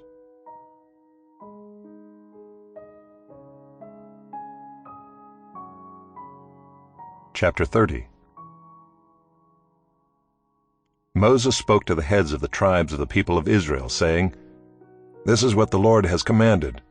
If a man vows a vow to the Lord or swears an oath to bind himself by a pledge, he shall not break his word. He shall do according to all that proceeds out of his mouth. If a woman vows a vow to the Lord and binds herself by a pledge, while within her father's house in her youth, and her father hears of her vow and her pledge by which she has bound herself, and says nothing to her, then all her vows shall stand, and every pledge by which she has bound herself shall stand. But if her father opposes her on the day that he hears of it, no vow of hers, no pledge by which she has bound herself, shall stand. And the Lord will forgive her because her father opposed her. If she marries a husband while under her vows or any thoughtless utterance of her lips by which she has bound herself, and her husband hears of it, and says nothing to her on the day that he hears, then her vows shall stand, and her pledges by which she has bound herself shall stand. But if on the day that her husband comes to hear of it he opposes her, then he makes void her vow that was on her, and the thoughtless utterance of her lips by which she bound herself, and the Lord will forgive her. But any vow of a widow or of a divorced woman, anything by which she has bound herself, shall stand against her. And if she vowed in her husband's house or bound herself by a pledge with an oath, and her husband heard of it and said nothing to her and did not oppose her, then all her vows shall stand, and every pledge by which she bound herself shall stand. But if her husband makes them null and void on the day that he hears them, then whatever proceeds out of her lips concerning her vows or concerning her pledge of herself shall not stand. Her husband has made them void, and the Lord will forgive her. Any vow and any binding oath to afflict herself her husband may establish, or her husband may make void. But if her husband says nothing to her from day to day, then he establishes all her vows or all her pledges that are upon her. He has established them because he said nothing to her on the day that he heard of them. But if he makes them null and void after he has heard of them, then he shall bear her iniquity. These are the statutes that the Lord commanded Moses about a man and his wife, and about a father and his daughter while she is in her youth within her father's house. Chapter 31. The Lord spoke to Moses, saying, "Avenge the people of Israel on the Midianites. Afterward you shall be gathered to your people." So Moses spoke to the people, saying, "Arm men from among you for the war, that they may go against Midian to execute the Lord's vengeance on Midian. You shall send 1,000 from each of the tribes of Israel to the war." So there were provided out of the thousands of Israel 1,000 from each tribe, 12,000 armed for war. And Moses sent them to the war, 1,000 from each tribe, together with Phinehas the son of Eleazar the priest, with the vessels of the sanctuary and the trumpets for the alarm in his hand. They warred against Midian as the Lord commanded Moses, and killed every male. They killed the kings of Midian with the rest of their slain, Evi, Recham, Zur, Hur, and Reba, the 5 kings of Midian. And they also killed Balaam the son of Beor with the sword. And the people of Israel took captive the women of Midian and their little ones, and they took as plunder all their cattle, their flocks, and all their goods. All their cities and the places where they lived, and all their encampments they burned with fire, and took all the spoil and all the plunder, both of man and of beast. Then they brought the captives and the plunder and the spoil to Moses, and to Eleazar the priest, and to the congregation of the people of Israel, at the camp on the plains of Moab, by the Jordan at Jericho. Moses and Eleazar the priest and all the chiefs of the congregation went to meet them outside the camp. And Moses was angry with the officers of the army, the commanders of thousands and the commanders of hundreds, who had come from service in the war. Moses said to them, "Have you let all the women live? Behold, these, on Balaam's advice, caused the people of Israel to act treacherously against the Lord in the incident of Peor, and so the plague came among the congregation of the Lord. Now therefore kill every male among the little ones, and kill every woman who has known man by lying with him. But all the young girls who have not known man by lying with him, keep alive for yourselves. Encamp outside the camp 7 days. Whoever of you has killed any person, and whoever has touched any slain, purify yourselves and your captives on the 3rd day and on the 7th day. You shall purify every garment, every article of skin, all work of goat's hair, and every article of wood." Then Eleazar the priest said to the men in the army who had gone to battle, "This is a statute of the law that the Lord has commanded Moses. Only the gold, the silver, the bronze, the iron, the tin, and the lead, everything that can stand the fire, you shall pass through the fire, and it shall be clean. Nevertheless, it shall also be purified with the water for impurity. And whatever cannot stand the fire, you shall pass through the water.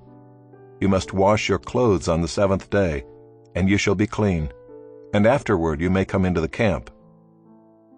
The Lord said to Moses, "Take the count of the plunder that was taken, both of man and of beast, you and Eleazar the priest and the heads of the fathers' houses of the congregation, and divide the plunder into 2 parts, between the warriors who went out to battle and all the congregation.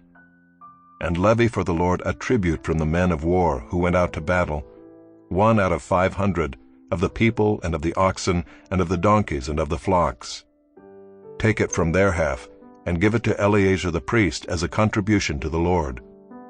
And from the people of Israel's half, you shall take 1 drawn out of every 50, of the people, of the oxen, of the donkeys, and of the flocks, of all the cattle, and give them to the Levites who keep guard over the tabernacle of the Lord." And Moses and Eleazar the priest did as the Lord commanded Moses. Now the plunder remaining of the spoil that the army took was 675,000 sheep, 72,000 cattle, 61,000 donkeys, and 32,000 persons in all, women who had not known man by lying with him. And the half, the portion of those who had gone out in the army, numbered 337,500 sheep, and the Lord's tribute of sheep was 675. The cattle were 36,000, of which the Lord's tribute was 72. The donkeys were 30,500, of which the Lord's tribute was 61.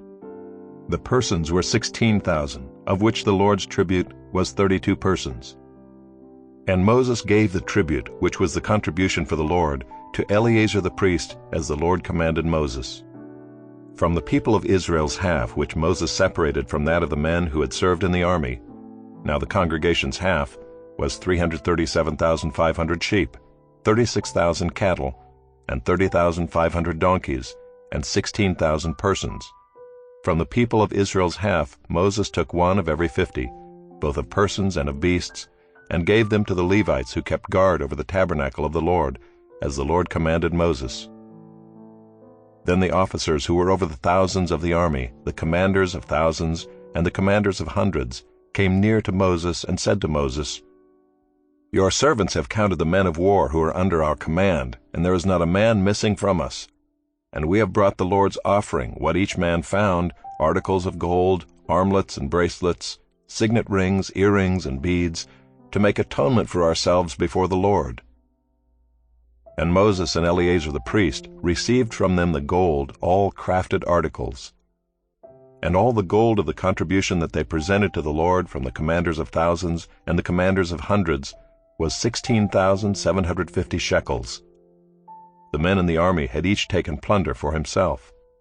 And Moses and Eleazar the priest received the gold from the commanders of thousands and of hundreds, and brought it into the tent of meeting, as a memorial for the people of Israel before the Lord.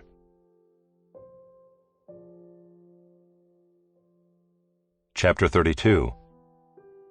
Now the people of Reuben and the people of Gad had a very great number of livestock.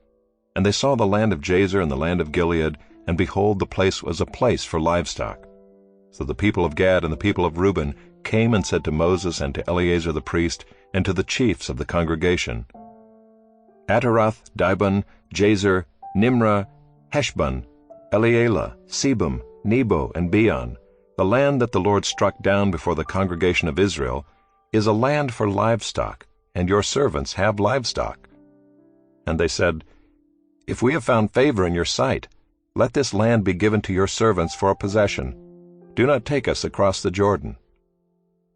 But Moses said to the people of Gad and to the people of Reuben, Shall your brothers go to the war while you sit here?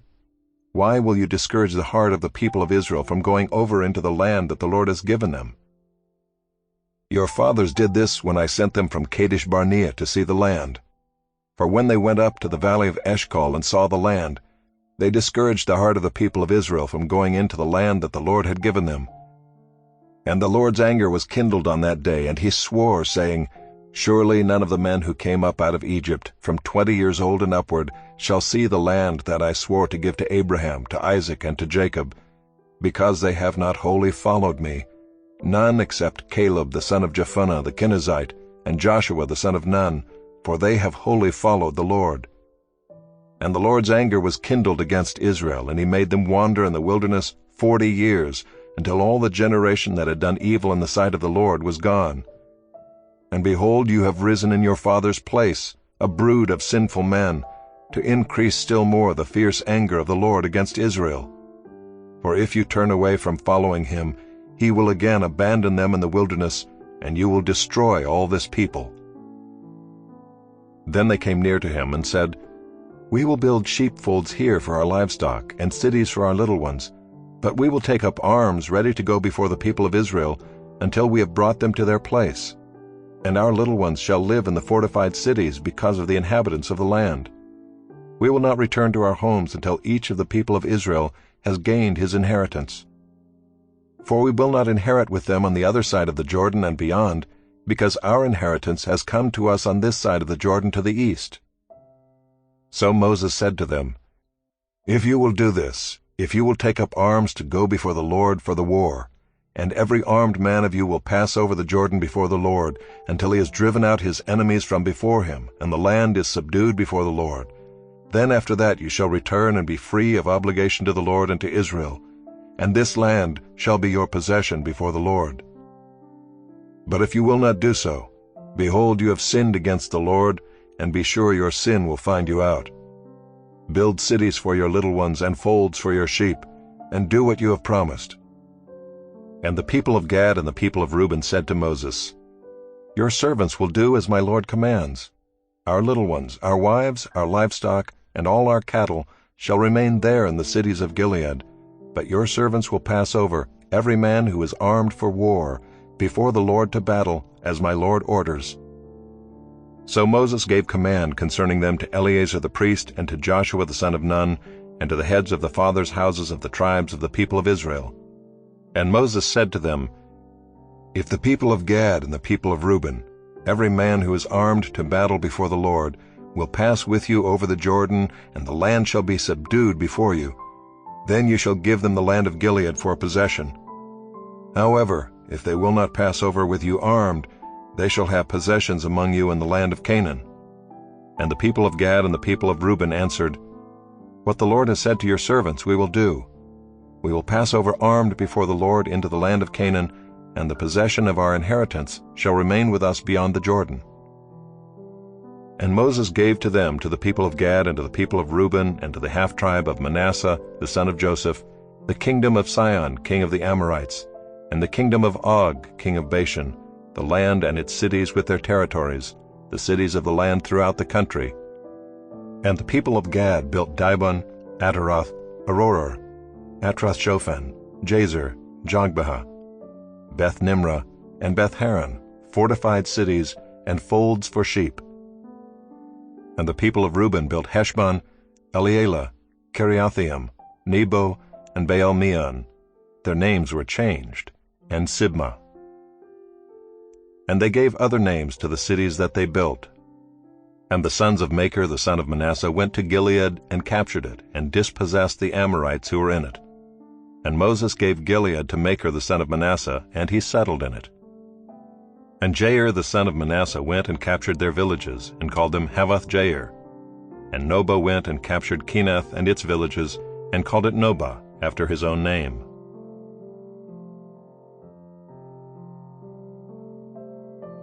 Chapter 33.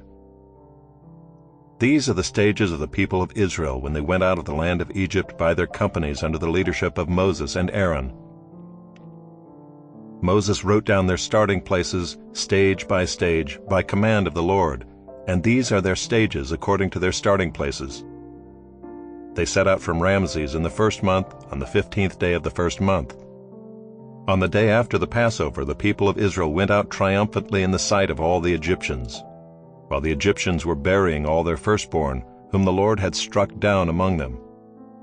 On their gods also the Lord executed judgments. So the people of Israel set out from Ramses and camped at Succoth. And they set out from Succoth and camped at Etham, which is on the edge of the wilderness. And they set out from Etham and turned back to Pi-hahiroth, which is east of Baal-Zephon, and they camped before Migdol. And they set out from before Hahiroth and passed through the midst of the sea into the wilderness. And they went a 3 days' journey in the wilderness of Etham, and camped at Marah. And they set out from Marah and came to Elim. At Elim there were 12 springs of water and 70 palm trees, and they camped there.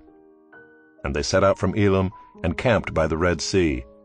And they set out from the Red Sea and camped in the wilderness of Sin. And they set out from the wilderness of Sin and camped at Dophkah. And they set out from Dophkah and camped at Alush. And they set out from Alush and camped at Rephidim, where there was no water for the people to drink. And they set out from Rephidim and camped in the wilderness of Sinai.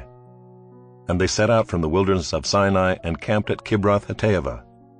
And they set out from Kibroth-Hattaavah and camped at Hazeroth. And they set out from Hazeroth and camped at Rithmah. And they set out from Rithmah and camped at Rimmon-Perez. And they set out from Rimmon-Perez and camped at Libnah. And they set out from Libnah and camped at Rissah. And they set out from Rissah and camped at Keelatha. And they set out from Keelatha and camped at Mount Shepher. And they set out from Mount Shepher and camped at Haradah. And they set out from Haradah and camped at Makheloth. And they set out from Makheloth and camped at Teath. And they set out from Teath and camped at Tirah. And they set out from Tirah and camped at Mithkah. And they set out from Mithkah and camped at Heshmonah. And they set out from Heshmonah and camped at Moseroth. And they set out from Moseroth and camped at Bene-Jaakan. And they set out from Bene-Jaakan and camped at Horhag-Gidgad. And they set out from Horhag-Gidgad and camped at Jotbatha. And they set out from Jotbatha and camped at Abronah. And they set out from Abronah and camped at Ezion-Geber. And they set out from Ezion-Geber and camped in the wilderness of Zin, that is, Kadesh. And they set out from Kadesh and camped at Mount Hor on the edge of the land of Edom. And Aaron the priest went up Mount Hor at the command of the Lord, and died there, in the 40th year after the people of Israel had come out of the land of Egypt, on the 1st day of the 5th month. And Aaron was 123 years old when he died on Mount Hor. And the Canaanite, the king of Arad, who lived in the Negeb in the land of Canaan, heard of the coming of the people of Israel. And they set out from Mount Hor and camped at Zalmonah. And they set out from Zalmonah and camped at Punon. And they set out from Punon and camped at Oboth. And they set out from Oboth and camped at Abarim in the territory of Moab. And they set out from Ayim and camped at Dibon-Gad. And they set out from Dibon-Gad and camped at Almon-Diblathaim. And they set out from Almon-Diblathaim and camped in the mountains of Abarim before Nebo. And they set out from the mountains of Abarim and camped in the plains of Moab by the Jordan at Jericho. They camped by the Jordan from Beth-Jeshimoth as far as Abel-Shittim in the plains of Moab. And the Lord spoke to Moses in the plains of Moab by the Jordan at Jericho, saying, Speak to the people of Israel and say to them, When you pass over the Jordan into the land of Canaan, then you shall drive out all the inhabitants of the land from before you, and destroy all their figured stones, and destroy all their metal images, and demolish all their high places. And you shall take possession of the land and settle in it, for I have given the land to you to possess it. You shall inherit the land by lot according to your clans. To a large tribe you shall give a large inheritance, and to a small tribe you shall give a small inheritance. Wherever the lot falls for anyone, that shall be his. According to the tribes of your fathers you shall inherit. But if you do not drive out the inhabitants of the land from before you, then those of them whom you let remain shall be as barbs in your eyes and thorns in your sides, and they shall trouble you in the land where you dwell. And I will do to you as I thought to do to them.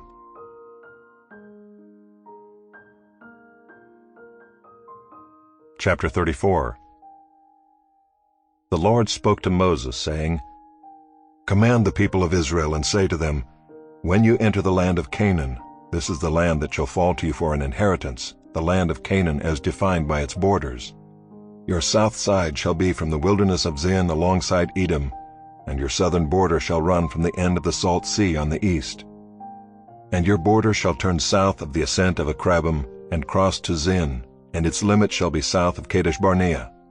Then it shall go on to Hazar Adar, and pass along to Asmon. And the border shall turn from Asmon to the brook of Egypt, and its limit shall be at the sea. For the western border you shall have the great sea and its coast. This shall be your western border.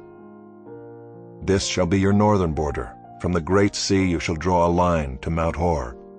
From Mount Hor you shall draw a line to Lebo-Hamath, and the limit of the border shall be at Zedad.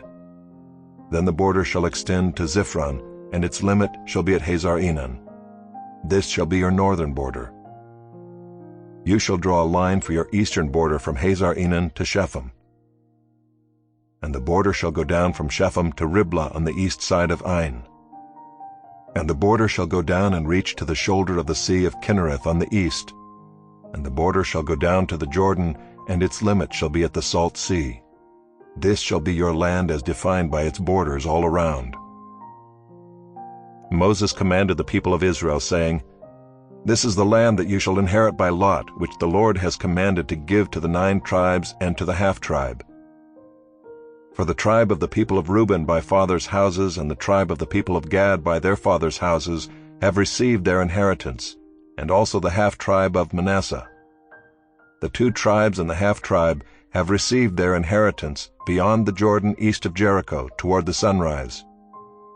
The Lord spoke to Moses, saying, These are the names of the men who shall divide the land to you for inheritance. Eleazar the priest and Joshua the son of Nun. You shall take 1 chief from every tribe to divide the land for inheritance. These are the names of the men. Of the tribe of Judah, Caleb the son of Jephunneh. Of the tribe of the people of Simeon, Shemuel the son of Ammihud. Of the tribe of Benjamin, Elidad the son of Kislon. Of the tribe of the people of Dan, a chief, Bukai the son of Joglai. Of the people of Joseph, of the tribe of the people of Manasseh, a chief, Haniel the son of Ephod. And of the tribe of the people of Ephraim, a chief, Kemuel the son of Shiftan.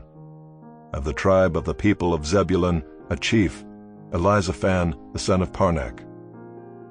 Of the tribe of the people of Issachar, a chief, Paltiel the son of Azan.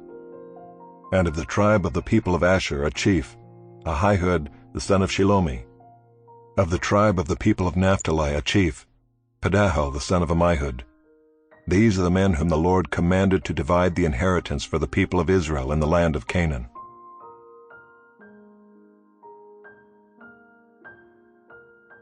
Chapter 35. The Lord spoke to Moses in the plains of Moab by the Jordan at Jericho, saying, Command the people of Israel to give to the Levites some of the inheritance of their possession as cities for them to dwell in. And you shall give to the Levites pasture lands around the cities. The cities shall be theirs to dwell in, and their pasture lands shall be for their cattle and for their livestock and for all their beasts. The pasture lands of the cities, which you shall give to the Levites, shall reach from the wall of the city outward 1,000 cubits all around. And you shall measure outside the city on the east side 2,000 cubits, and on the south side 2,000 cubits, and on the west side 2,000 cubits, and on the north side 2,000 cubits, the city being in the middle. This shall belong to them as pasture land for their cities. The cities that you give to the Levites shall be the 6 cities of refuge, where you shall permit the manslayer to flee, and in addition to them you shall give 42 cities. All the cities that you give to the Levites shall be 48 with their pasture lands. And as for the cities that you shall give from the possession of the people of Israel, from the larger tribes you shall take many, and from the smaller tribes you shall take few, each in proportion to the inheritance that it inherits, shall give of its cities to the Levites. And the Lord spoke to Moses, saying, Speak to the people of Israel, and say to them, When you cross the Jordan into the land of Canaan, then you shall select cities to be cities of refuge for you, that the manslayer who kills any person without intent may flee there. The cities shall be for you a refuge from the avenger, that the manslayer may not die until he stands before the congregation for judgment. And the cities that you give shall be your 6 cities of refuge. You shall give 3 cities beyond the Jordan, and 3 cities in the land of Canaan to be cities of refuge. These 6 cities shall be for refuge for the people of Israel, and for the stranger and for the sojourner among them, that anyone who kills any person without intent may flee there. But if he struck him down with an iron object so that he died, he is a murderer.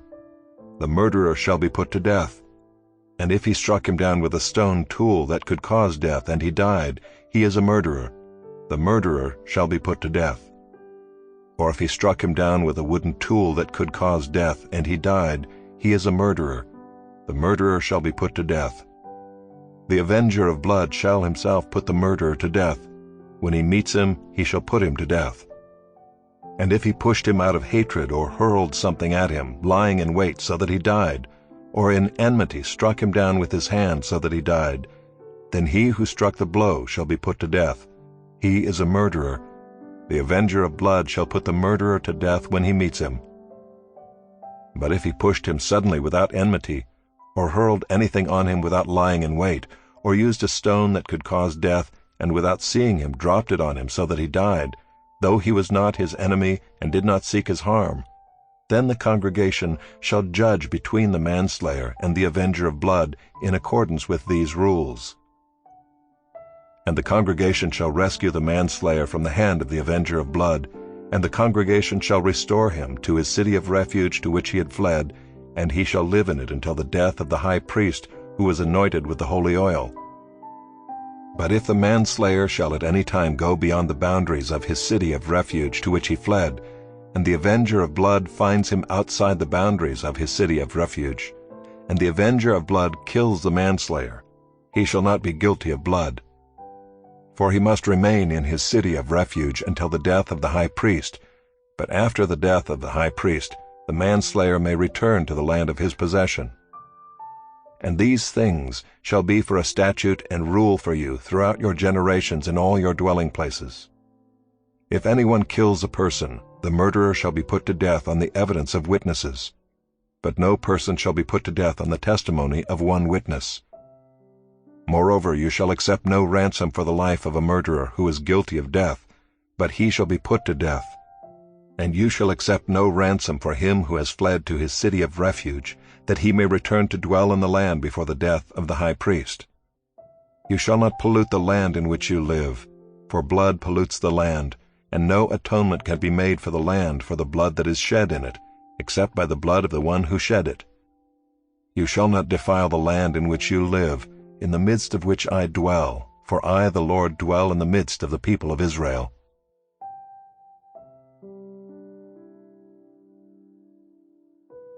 Chapter 36. The heads of the fathers' houses of the clan of the people of Gilead, the son of Machir, son of Manasseh, from the clans of the people of Joseph, came near and spoke before Moses and before the chiefs, the heads of the fathers' houses of the people of Israel. They said, The Lord commanded my Lord to give the land for inheritance by lot to the people of Israel, and my Lord was commanded by the Lord to give the inheritance of Zelophehad our brother to his daughters. But if they are married to any of the sons of the other tribes of the people of Israel, then their inheritance will be taken from the inheritance of our fathers, and added to the inheritance of the tribe into which they marry. So it will be taken away from the lot of our inheritance. And when the Jubilee of the people of Israel comes, then their inheritance will be added to the inheritance of the tribe into which they marry, and their inheritance will be taken from the inheritance of the tribe of our fathers. And Moses commanded the people of Israel according to the word of the Lord, saying, The tribe of the people of Joseph is right. This is what the Lord commands concerning the daughters of Zelophehad. Let them marry whom they think best, only they shall marry within the clan of the tribe of their father. The inheritance of the people of Israel shall not be transferred from one tribe to another. For every one of the people of Israel shall hold on to the inheritance of the tribe of his fathers. And every daughter who possesses an inheritance in any tribe of the people of Israel shall be wife to one of the clan of the tribe of her father, so that every one of the people of Israel may possess the inheritance of his fathers. So no inheritance shall be transferred from one tribe to another, for each of the tribes of the people of Israel shall hold on to its own inheritance. The daughters of Zelophehad did as the Lord commanded Moses, for Mahlah, Tirzah, Hoglah, Milcah, and Noah, the daughters of Zelophehad, were married to sons of their father's brothers. They were married into the clans of the people of Manasseh the son of Joseph, and their inheritance remained in the tribe of their father's clan. These are the commandments and the rules that the Lord commanded through Moses to the people of Israel in the plains of Moab by the Jordan at Jericho.